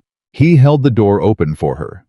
She walked through it into the October air, and he fell into step beside her, and she noticed, not for the first time, but with a particular clarity that October seemed to produce, that he walked at her pace, not slightly ahead, not slightly behind, but level, like two people who are going to the same place. I got your letter, he said. I assumed you had, she said. Given that you're here. I want to be clear about something. She glanced at him. All right. The woman you described in your letter, he said. The one who spent 7 years being useful to someone who didn't see her clearly. He paused. I did not fall into this arrangement because I found a capable woman and thought I'd make use of her. I want to make that distinction. I know the difference between being used and being respected, Eleanor said. I've had extensive experience with the former. I know what it looks like. She held his gaze. You don't look like that. Something in his face relaxed. The barely perceptible release of something he'd been holding. Good, he said. However, she said. He waited. I need you to understand that I will not disappear into this. Whatever this becomes. I have spent too long being invisible in things I built, and I am done with that. If that's something you can live with, Eleanor. He used her first name. He had not done that before, not without the formal prefix, and the plainness of it. Just her name, just the fact of her, stopped her mid-sentence. She looked at him. "I read your letter 3 times too," he said. "And I don't want the woman who disappeared. I want the woman who rewrote a drainage channel at 22 and made a failing property viable in 17 days and just forced a contract correction in a public meeting without breaking a sweat." He held her gaze. "I am asking you to be more present, not less. I need you to know that." She looked at him for a long moment. "Well," she said. Well, he said. She started walking again. He kept pace. "There are still things we need to establish," she said. "There are," he agreed. "I'm not easy," she said. "I have opinions, and I state them, and I don't soften them to make people comfortable, and I manage accounts in my head at dinner, and I get up before dawn, and I have very little patience for inefficiency." "I got up before dawn to ride here 2 days early," he said, "specifically to see you handle a contract dispute. I don't think you're too much for me, Miss Whitaker." She almost smiled. Actually, almost. "Eleanor," she said. He looked at her. "If we're doing this," she said, "you should use my name." "Eleanor," he said. She did not smile, but she came very close. The news that Jonathan Caldwell was courting Eleanor Whitaker reached Harrow County's social networks with the speed that only genuinely interesting information achieves. And it was genuinely interesting because it didn't fit the story people had been telling themselves about Eleanor since July. The story had been, abandoned woman, no longer a viable prospect. Best case scenario is a quiet life, managing her father's land, and being useful in ways nobody quite acknowledges. It was the story the cooperative chairman's wife had been curating for 4 months, and she had curated it with the particular dedication of a woman who finds other people's failures clarifying. The new information required a revision. The cooperative chairman's wife declined to revise. Instead, she expanded. She told people that Jonathan Caldwell was from Boston, that nobody in Virginia knew his family, that his interest in Eleanor was probably commercial rather than romantic, that the whole arrangement had the smell of something not quite proper about it. She said this at a Wednesday evening sewing circle, with the confidence of a woman who has never been asked to provide evidence for her assertions, because her social position has generally meant she doesn't need to. Eleanor was not at the sewing circle. She found out about it through Margaret, who was, and who had this time not sat quietly. "What did you say?" Eleanor asked. "I said," Margaret told her, with the particular satisfaction of someone who has been waiting months for their turn, that a woman who had turned down a Boston merchant's consulting offer would have done it for reasons considerably less impressive than the reasons she accepted it, and that anyone with questions about Mr. Caldwell's family or finances was welcome to look at his property holdings, which are a matter of public record, and that for my part, I was proud of my sister, and if anyone in the room felt differently, they could say so to my face. Eleanor looked at her sister. "Did anyone say so to your face?" Mrs. Finch clapped. Margaret. There was a moment. Then Eleanor laughed. It came out startled, genuine, the kind of laugh that doesn't ask permission, the kind she hadn't had in months. Margaret grinned. "I've been saving that up," Margaret said. "I could tell," Eleanor said. She was still smiling when she went back to her desk, and the smile stayed there, quiet and private, for the better part of the afternoon. The first real test came in November. It came in the form of a letter from Vivian Hartwell's mother, Mrs. Genevieve Hartwell, who was widely understood to be the most socially consequential woman in Harrow County, a position she maintained through a combination of wealth, memory, and the particular willingness to be unpleasant that some people interpret as frankness. The letter was addressed to Richard Whitaker, not to Eleanor, which was its own kind of message. It was written in the measured language of someone who wants to say something damaging while maintaining plausible propriety, and what it said, stripped of its careful dressing, was this: that the Hartwell family was aware of the developing situation between Eleanor Whitaker and Jonathan Caldwell, that they considered it their duty as a longtime family friend to alert the Whitakers to certain information about Mr. Caldwell's reputation in Boston that reflected poorly on his character, and that they hoped this information would help the Whitakers guide their daughter toward a more considered decision. The letter included no specific information, just the suggestion of it, just the implication, heavy and deliberate, that something was known. Richard Whitaker brought it to Eleanor without comment, set it on her desk, and stood there. She read it twice. "She has nothing," Eleanor said. "How do you know?" "Because if she had something, she'd have put it in the letter. People who have information use it. People who want to create doubt mention it." She set the letter down. "This is not information. This is a warning shot." "Why?" her father said. Eleanor looked up. "Because Charles Montgomery's position in this county depends on the story of why he ended our engagement. If that story becomes, he left a woman who then went on to succeed publicly, the story stops working. Vivian Hartwell's family has considerable interest in maintaining the version of events where I was the problem." Her father was quiet. "What do you want to do?" he said. "I want to do nothing," she said. "Because nothing is the correct response to a threat with no teeth." "And if she finds teeth?" "Then we deal with it then," Eleanor said. "But I'm not going to spend energy defending against an attack that hasn't happened yet. I have work to do." Richard Whitaker looked at his daughter for a long moment. Then he nodded. "All right," he said. He picked up the letter from her desk, folded it, and put it in his coat pocket. "I'll file it," he said, "in case." "Good thinking," she said. She went back to work.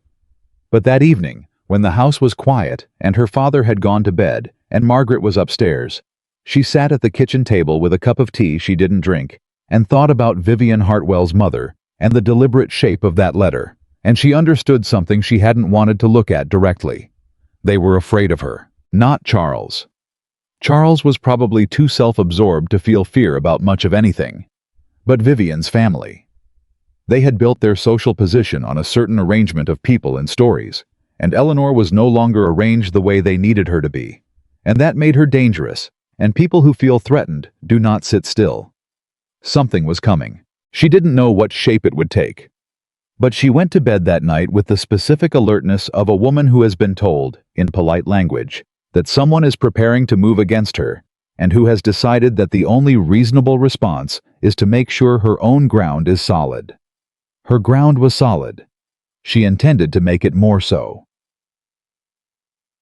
Jonathan came back to Harrow County for the second time in December, 2 weeks before Christmas, and this time he stayed for 10 days, which was long enough for the county to stop pretending it wasn't paying attention and simply pay attention. He called at the Whitaker property formally, hat in hand at the front door, shaking Richard Whitaker's hand in the parlor, sitting through a dinner that Eleanor watched her father conduct with the particular combination of protective instinct and grudging respect that she had not seen him apply to Charles Montgomery even once in 7 years.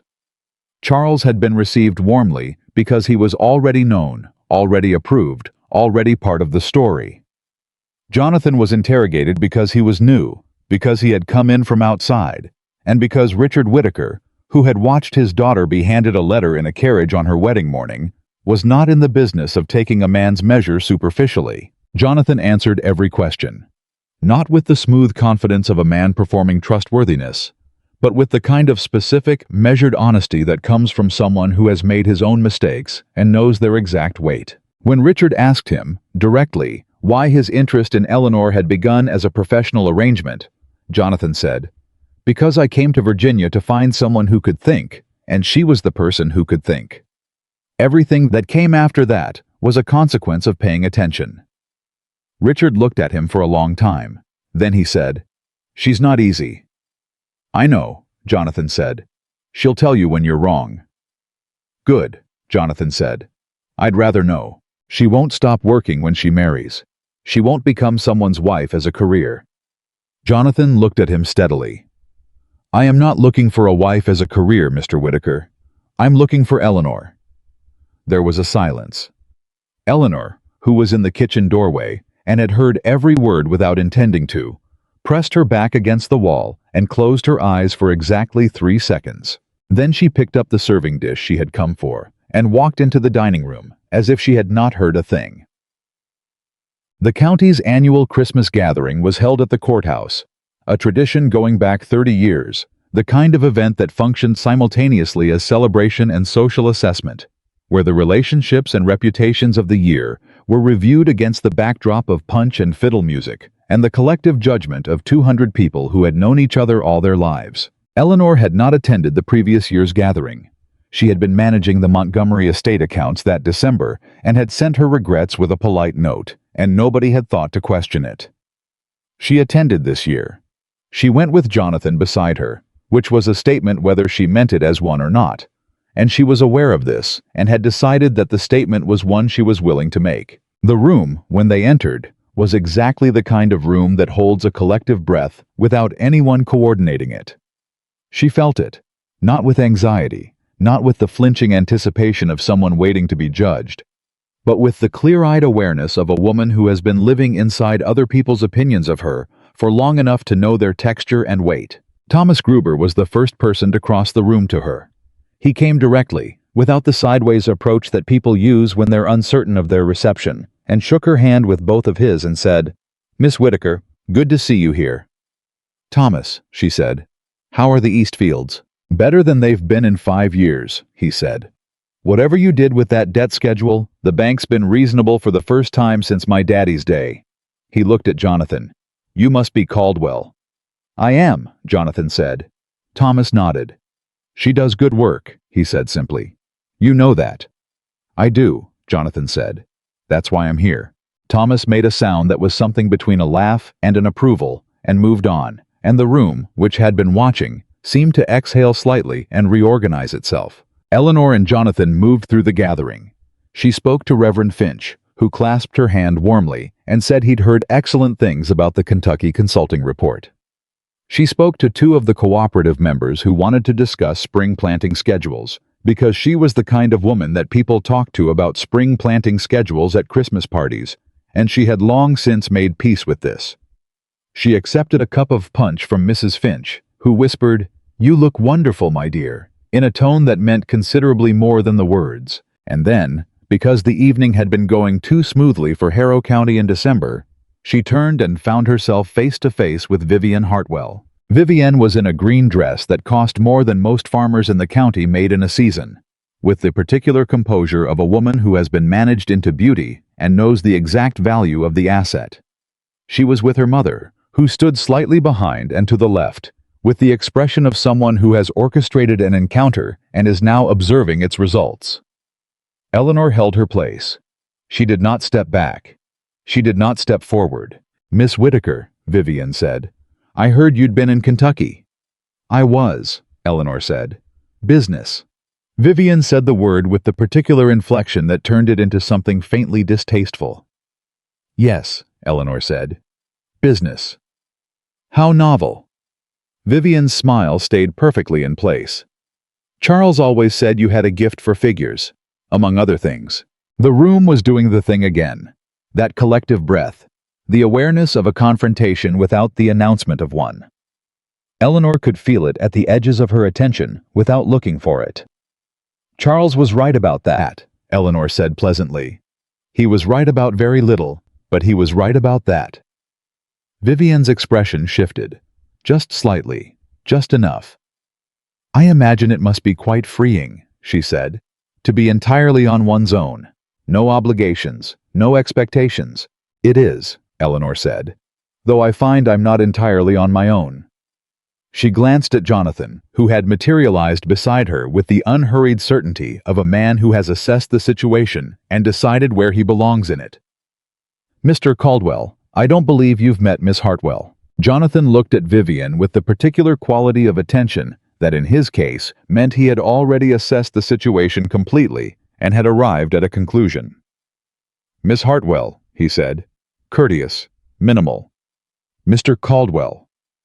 Vivian looked at him and then at Eleanor, and something in her expression did the calculation that Eleanor had done months ago, the one that tallied what she had and what someone else had built from the rubble of what should have been nothing. "Well," Vivian said, "I do hope the evening is enjoyable for you both." "It is," Eleanor said. "Enjoy your evening, Miss Hartwell." She turned away. Jonathan turned with her, and as they moved back into the room, she heard him say, very quietly, Well handled. I have practice, she said equally quietly. I know, he said. I'm sorry you needed it. She looked at him sideways. Don't be sorry, she said.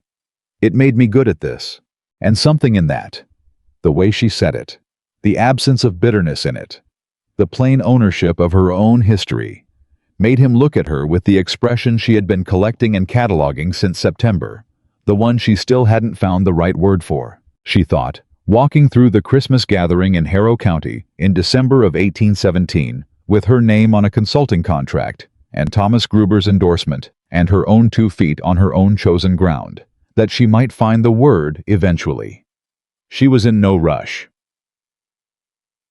The letter from Mrs. Genevieve Hartwell arrived at the Whittaker property on the 23rd of December, and this time it was not addressed to Richard Whittaker.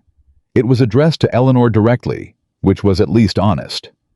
It was longer than the first letter and considerably more specific. Mrs. Hartwell had, apparently, been making inquiries about Jonathan Caldwell's background in Boston.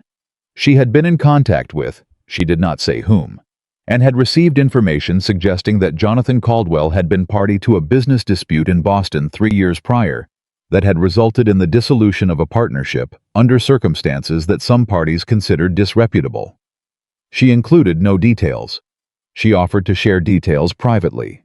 She expressed her continued concern for the Whittaker family's welfare and hoped that Eleanor would take this information in the spirit in which it was intended. Eleanor read it once, set it down, read it once more. Then she wrote to Jonathan. Not a careful letter, not a managed one. She wrote to him directly, told him what the letter said, and asked him plainly, "What happened in Boston 3 years ago?" His reply came on Christmas morning, which she thought was either extremely good timing or extremely bad, and she wasn't sure which until she opened it. He had written 6 pages. It was the longest letter she had received from him by a considerable margin, and she read it at the kitchen table while her father and Margaret were in the other room, and the house smelled like wood smoke and whatever Margaret had been baking since 5 in the morning. The Boston situation was this.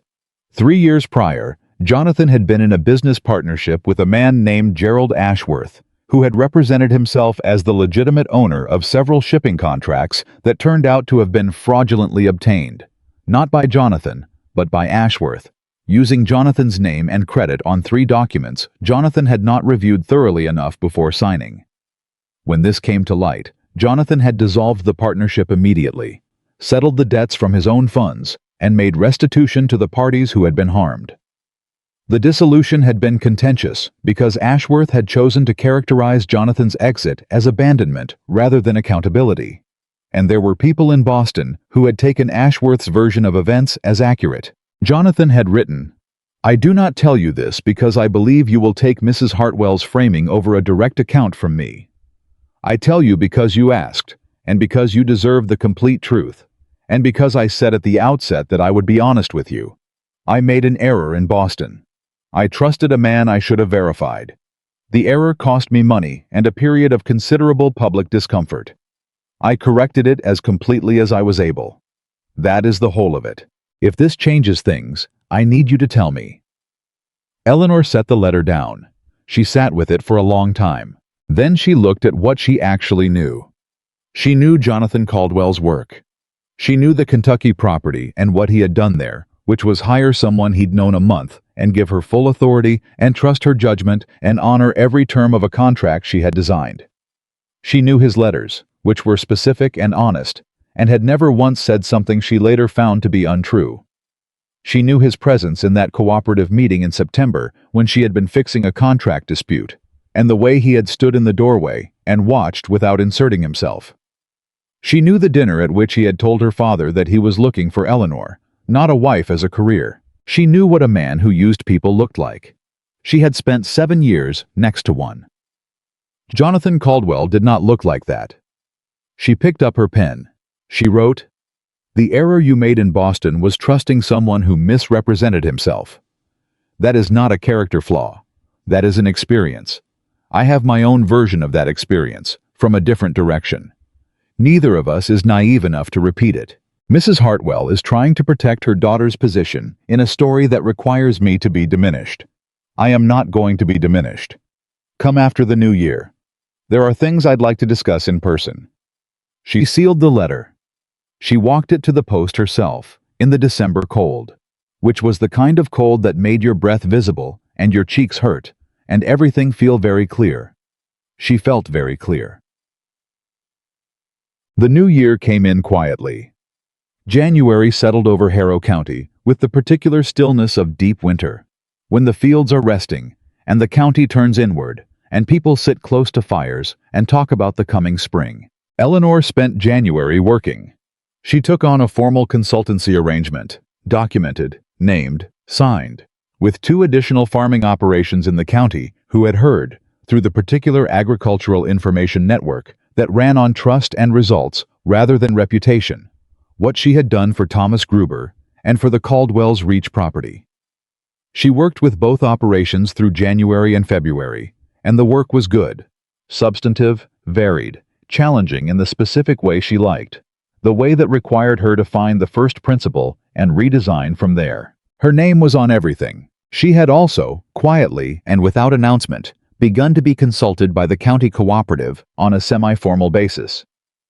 The chairman, who had initially been the particular kind of reluctant that men are when they're benefiting from something they'd have preferred not to need, had over the course of 4 months become straightforwardly appreciative in a way that required considerably less management of her patience.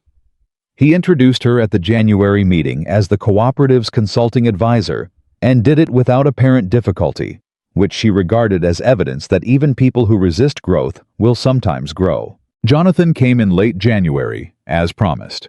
He came on a Tuesday this time, arriving in the morning, and he and Eleanor spent the first 2 hours going over the Kentucky property's winter correspondence. Abner Giles had written with a yield projection that was already trending toward the numbers Eleanor's recovery plan had projected, which gave her a quiet, profound satisfaction that she expressed by reading the numbers twice and then setting the letter down without comment. "You're pleased," Jonathan said. "I'm vindicated," she said. "There's a distinction."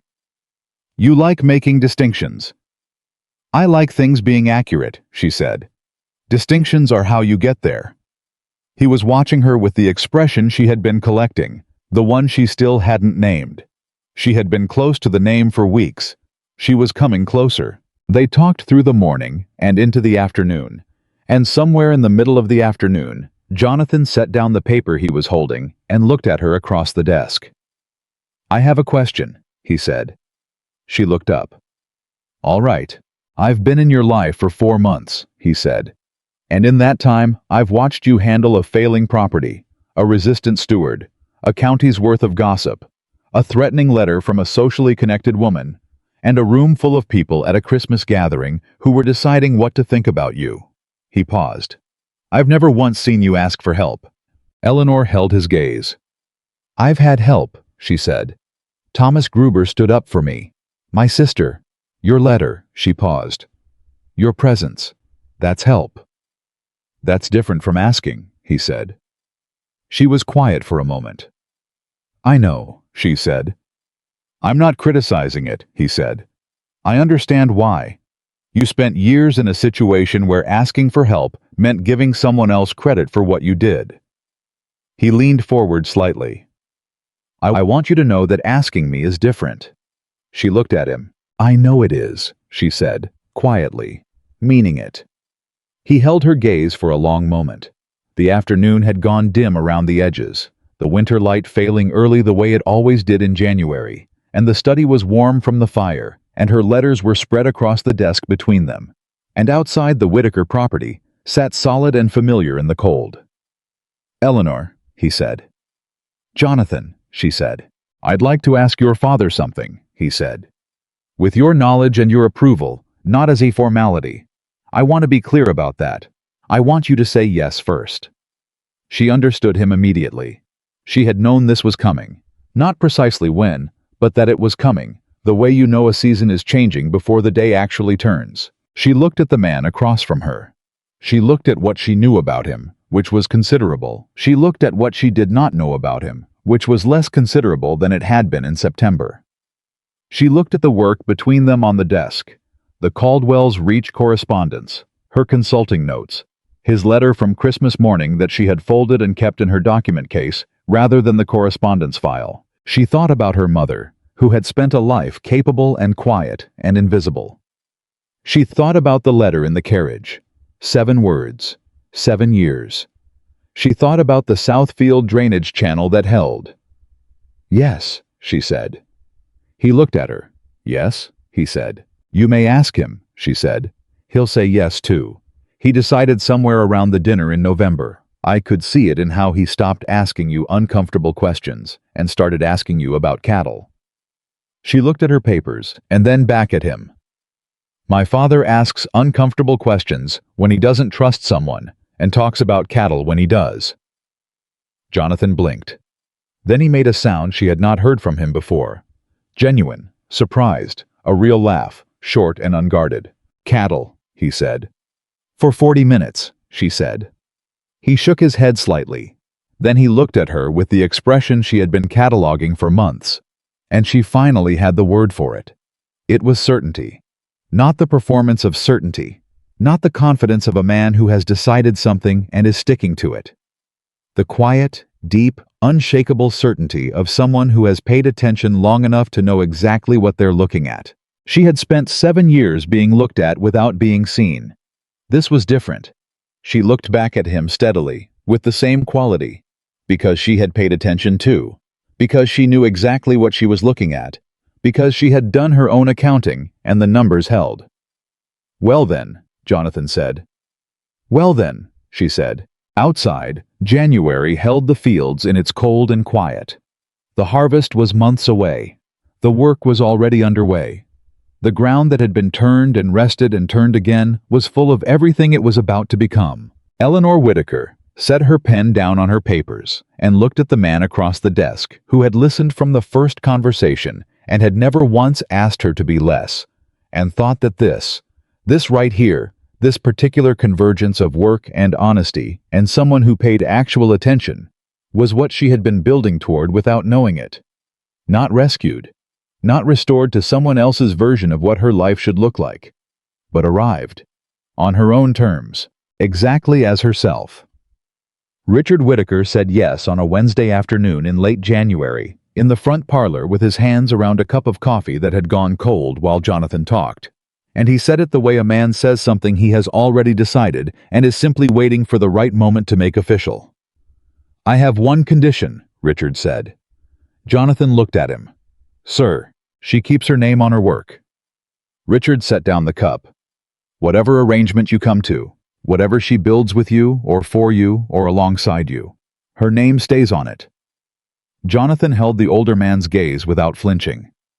"That was never in question," he said. "It was in the first contract." Richard nodded slowly. He looked at his hands for a moment. Then he said, "She's been doing this her whole life, you know. The work, the thinking, since she was a girl." He paused. "I let her do it quietly for too long. Thought I was protecting her. Turns out I was just making it easier for someone else to take it." His jaw tightened. "I won't make that mistake twice." "Mr. Whitaker," Jonathan said, "you're not making it now." Richard looked at him. Something passed across his face. The particular, complicated expression of a father who has been trying to reckon with something and has not quite finished reckoning. "No," he said finally. "I don't suppose I am." He put out his hand. Jonathan shook it. Eleanor was at the desk in the study when Jonathan came to find her. She heard his footsteps in the hall. She knew his walk by now, the particular unhurried evenness of it, and she set down her pen and turned in her chair. He stood in the doorway. She looked at his face and read it immediately, the way she read everything she had taken the time to learn. The conversation had gone well, more than well. "He said yes," she said. "He said yes," Jonathan confirmed, "with a condition. The name on the work." Jonathan looked at her. "How did you—" "Because he said it to me 20 years ago when my mother died," she said. He stood at her grave and said the thing he regretted most was that nobody would know, after she was gone, what she had actually done. That all the work she'd put into the land and the family and the county would disappear into the general record without her name attached to it. She paused. He never forgot that. He just applied it late, where I was concerned. Jonathan crossed the room and stopped at the edge of the desk. He did not reach for her hand or make any gesture that asked for something. He just stood there in the winter afternoon and looked at her with the certainty she had finally named. "Eleanor," he said, "will you marry me?" Not a question, not a performance. Just a plain sentence, stated the way he stated everything. Directly, without softening, without decoration, without asking her to manage his feelings about the answer. She looked at him for exactly the length of time it took to confirm what she already knew. "Yes," she said. "I will." He exhaled. Just slightly. The exhale of a man who had been, despite everything, uncertain. Because certainty about yourself is not the same as certainty about another person's heart, and he had known that, and he had asked anyway. She appreciated that more than she could say. She stood up from the desk. She had not cried at any of the significant moments of the past 7 months. Not in the carriage, not in her father's arms, not reading the Kentucky letter, not at the Christmas gathering with Vivian Hartwell 3 feet away. She had been steady through all of it with the practiced steadiness of a woman who had learned that falling apart in public cost you more than it gave you. She did not cry now either, but she took one step toward Jonathan Caldwell and let him take her hands, both of them, in his, and she looked at him with everything she had learned since July. Every fence line walked in the dark, every contract negotiated, every field redesigned, every room she had walked into and refused to leave. And she thought, this is what I was becoming. Not this man, not this moment, but the woman standing in it. "Well," she said. "Well," he said. They stayed like that for a moment. Just the two of them, in the winter study, with the cold outside and the work on the desk, and the rest of it waiting. Then Margaret's voice came from the kitchen, calling them both for supper, with the particular tone that meant she had been listening and was trying very hard to pretend otherwise. Jonathan looked toward the kitchen. Eleanor looked at the ceiling. "She knows," Jonathan said. "She's known since November," Eleanor said. He laughed, the real laugh, unguarded. She thought she would never get tired of hearing it. "Come on," she said, "before she comes in here." They announced it at the February cooperative meeting, which was not planned. It happened because Thomas Gruber, who had a farmer's instinct for what was true before anyone said it, took one look at Eleanor and Jonathan standing next to each other at the meeting table and said, with no preamble whatsoever, "You two finally settled it then?" Eleanor looked at him. "Yes," she said, "we did." The room did what rooms do when something changes the arrangement. It reorganized itself. Some faces showed genuine warmth. Some showed the particular recalibration of people who had been working with a story and needed to revise it. Mrs. Finch clasped her hands together with an expression of satisfaction that suggested she had been expecting this since September and was relieved the county had finally caught up. The cooperative chairman shook Jonathan's hand and said something congratulatory, and then, clearly unable to stop himself, turned to Eleanor and said, "I hope this won't mean we lose your services to the cooperative." "Why would it?" Eleanor said. He blinked. "Well, I only assumed. Mr. Caldwell's properties and this cooperative are not in competition with each other," she said pleasantly. "My consulting arrangement with the cooperative continues as established. Was there something in the terms that suggested otherwise?" "No," he said. "No, of course not." "Good," she said. She turned back to the meeting. Jonathan, beside her, said absolutely nothing. But she could feel, without looking, that he was approximately 1/2 second from the unguarded laugh. She kept her expression straight.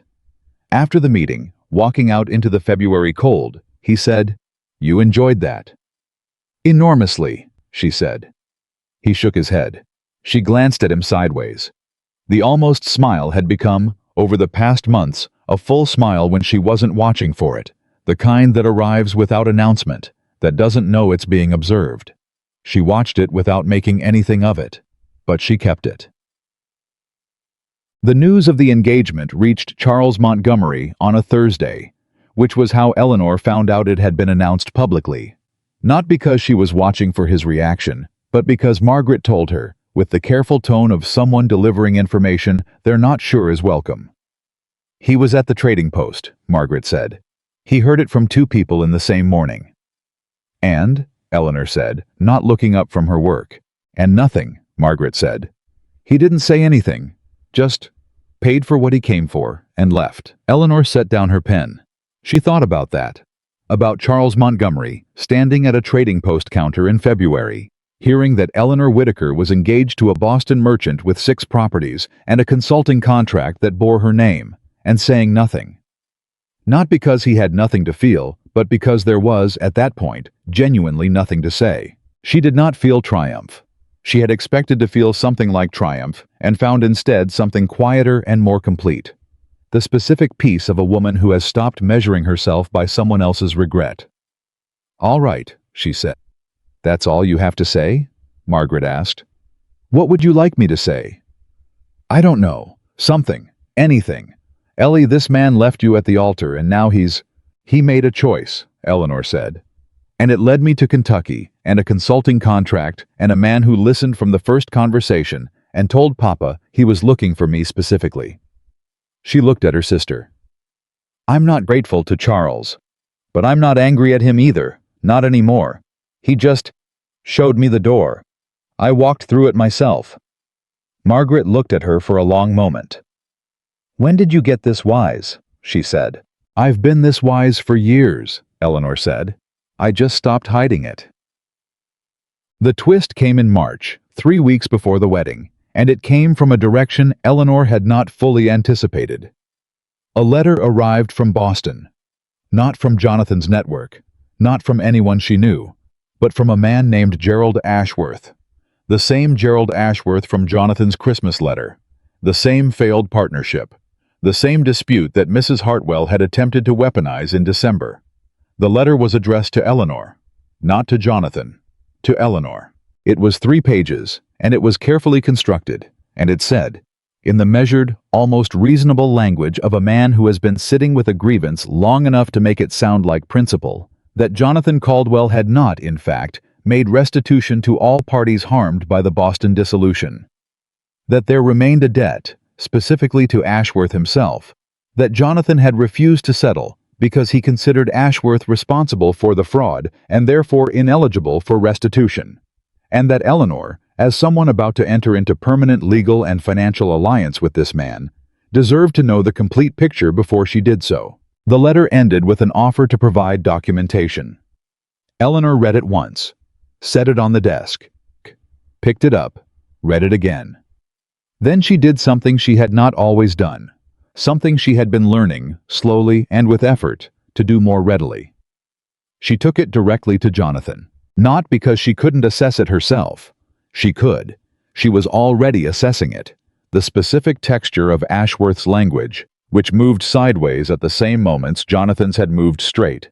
The offer of documentation that didn't include any documentation, the timing of it, 3 weeks before the wedding, sent to her specifically, rather than to Jonathan, designed to create doubt in the person most likely to act on it. She took it to Jonathan because she had told him she would not disappear into things, and the corollary of that, the part she was still learning, was that she did not have to carry things alone. She found him at the Whitaker Properties kitchen table, where he had been going over yield projections for the spring with her father, and she set the letter on the table in front of him without preamble. "This arrived this morning," she said. "I want you to read it, and then tell me everything you didn't tell me in December." He looked at the letter, then at her. "Sit down," he said. She sat. He read the letter. She watched his face the way she watched everything, for the thing underneath the thing, for the tell that the surface was performance. She saw his jaw tighten at the second page. She saw his eyes move back to the top of the third page and reread something. She saw him set it down with a control that was not quite as complete as his usual control. "Ashworth is claiming," Jonathan said carefully, "that I owe him restitution." "Yes," she said. "Do you?" "No, flat, direct. He orchestrated the fraud. He used my name on documents without my knowledge. The parties I made restitution to were the parties he had defrauded. Ashworth was not a victim of the situation. He was the cause of it." He's offering documentation, Eleanor said. He has documentation, Jonathan said. He was a meticulous record keeper. That's part of what made him effective at what he did. He will have documentation that supports his version of events, because his version of events is not entirely false. It's selectively true. He looked at her directly. Eleanor, I made restitution to every party who was harmed by what he did with my name and my credit. I did not make restitution to the man who harmed them, because he was not owed it. If that's a distinction you can't accept, I can accept it, she said. I've told you, I know the difference between selectively true and actually true. I've untangled enough documents to know what it looks like. She held his gaze. What I want to know is why he's writing to me 3 weeks before the wedding. Jonathan was quiet for a moment. Because he knows writing to me won't work, he said. He's tried that. He's written to me 4 times in the past 3 years. I didn't respond. He paused. He's writing to you because he's hoping that if you have doubt, you'll act on it in a way that costs me something. He doesn't want money from me anymore. He wants damage. Eleanor looked at the letter on the table. He underestimated me, she said. Yes, Jonathan said. He did. I'll need to see your documentation, she said. Not because I doubt you, but because if he acts further on this after the wedding, I want to be prepared to respond completely. I need to understand the whole shape of it. Jonathan looked at her for a long moment. You're not shaken, he said. I'm thorough, she said. That's not the same thing. He reached across the table. Not for her hand. He set his hand on the table near hers, close but not assuming. I will give you everything, he said. Every document, every letter, every record of every restitution payment. Whatever you need. Good, she said. She put her hand over his, brief and deliberate. Then we're all right. Her father, who had been entirely silent through this entire exchange, looked up from his coffee. Do we need a lawyer? He said. Not yet, Eleanor said. Let's see if he acts on it. And if he does? She looked at the letter. Then she folded it and set it in her document case beside the Christmas letter and the Kentucky correspondence and every other piece of paper that bore the shape of what she had built since July. Then we'll respond, she said, completely and publicly and with everything we have. Richard Whittaker looked at his daughter. All right, he said. He went back to his coffee. Ashworth did not act on it. The wedding came and he did not act on it, which Eleanor had expected. Men who send letters to brides 3 weeks before their weddings are, in her experience, testing rather than committing. He had wanted to see if the doubt would take root. It hadn't. There was nothing further to do. The wedding was on a Saturday in late March, which came in cold but clear, the kind of early spring day that Virginia produces occasionally as a reminder that the worst is over. Blue sky, hard light, the ground just beginning to soften at the edges. Eleanor wore a dress she had made with Margaret, ivory again, because she had decided she was not going to let the color be taken from her, and she had made one addition to it, a small embroidered pattern along the hem that her mother had used on her own dresses, a running line of leaves that nobody would notice unless they were looking closely. She noticed. That was enough. She walked to the church on her father's arm, which was what she had always planned. She had not changed that, had not wanted to, because whatever had happened in July, it was her father's arm she had always meant to walk on, and she had not been deprived of that. Richard Whittaker walked in a silence that she understood completely. He was doing the accounting that fathers do at these moments. The years, the particular shape of his daughter's life, the things he'd done and not done. The morning in July when he'd come down the porch steps and held her in the drive while the church bells rang for someone else's wedding. He had held on. She had not collapsed. And here they were. Papa, she said as they approached the church. Ellie, he said. You did all right, she said. By me. He made a sound that was not quite a word. I did better after I stopped getting in the way, he said. You got out of the way at exactly the right time, she said. The Kentucky letter, when I needed you to say yes. That was you, he said. You made the case. You listened, she said. That's more than most. He squared his shoulders. "Let's go," he said. The church was full. Of course it was. It was Harrow County. And Harrow County attended events of consequence, with the thoroughness of people who understand that the collective memory of a community is built out of exactly these moments. Eleanor was aware of the room without looking at it, the way she was aware of most rooms she entered. Peripheral, catalogued, not allowed to distract. Thomas Gruber was in the third row. He gave her a nod when she came in, the single solid nod of a man who has said his piece publicly and considers the matter settled. Mrs. Finch was crying already, which Eleanor found quietly moving.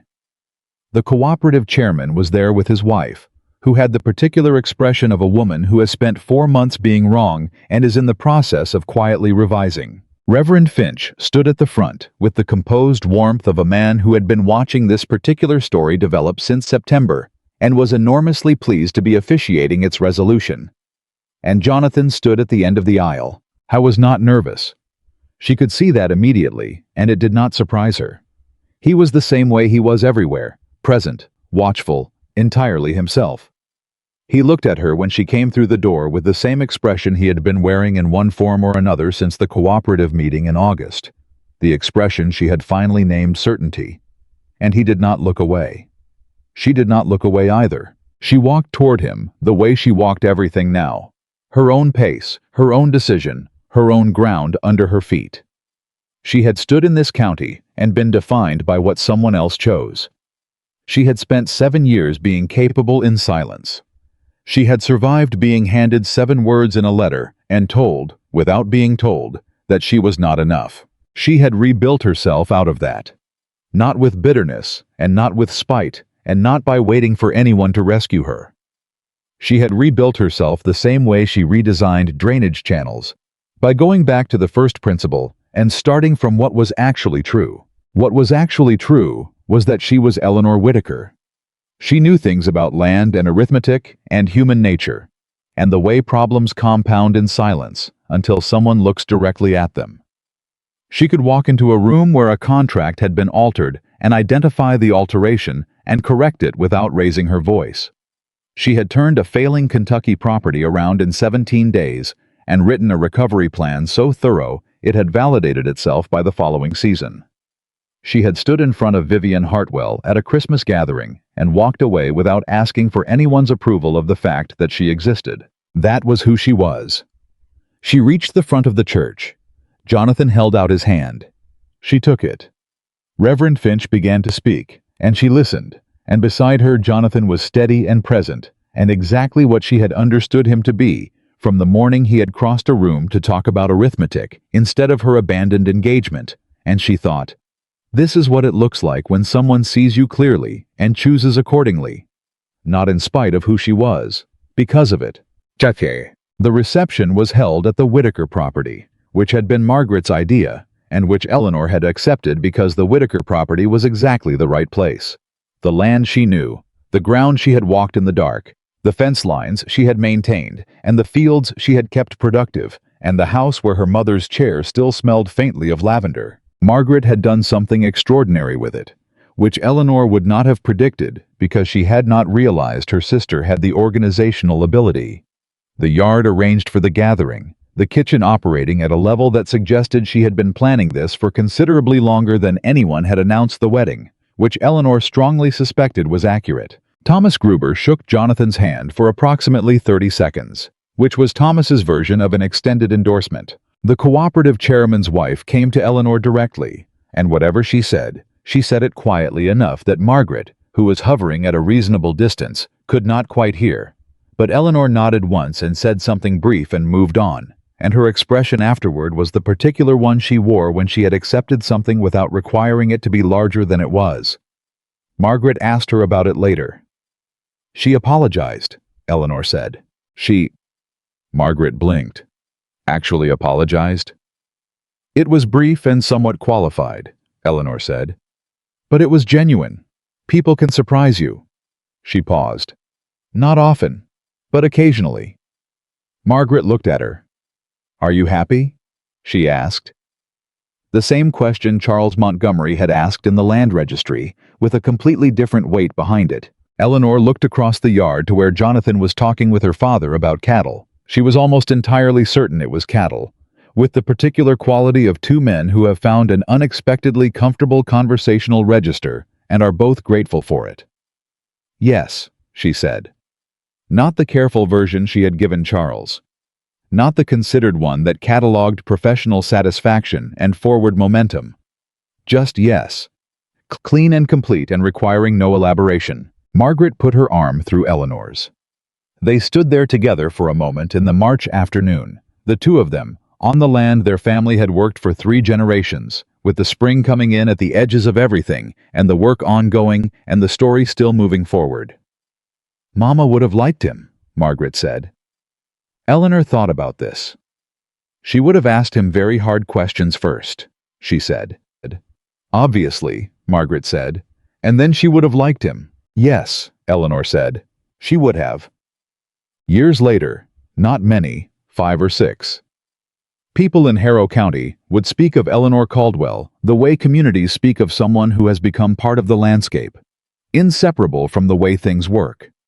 Not with the fanfare reserved for men who declare themselves publicly, but with the quiet authority that accrues to someone who has simply been right too many times for anyone to keep pretending otherwise. The cooperative bore her fingerprints in its contract structures. The Gruber farm had expanded twice, using the financial methodology she had established. 3 additional farming operations had retained her services at one point or another, and the results were the same every time. Not dramatic, not sudden, but solid and cumulative and impossible to argue with. Caldwell's reach became, under the recovery plan she had designed, and Abner Giles had implemented with the determination of a man who understood he was being given a second chance at his own competence, the most productive property in Jonathan's portfolio. Giles wrote to her twice a year, letters that had evolved from formal and careful to something more like correspondence between two people who respect each other's minds. And she wrote back with the same frequency, and it was one of the professional relationships she valued most. Gerald Ashworth did not resurface.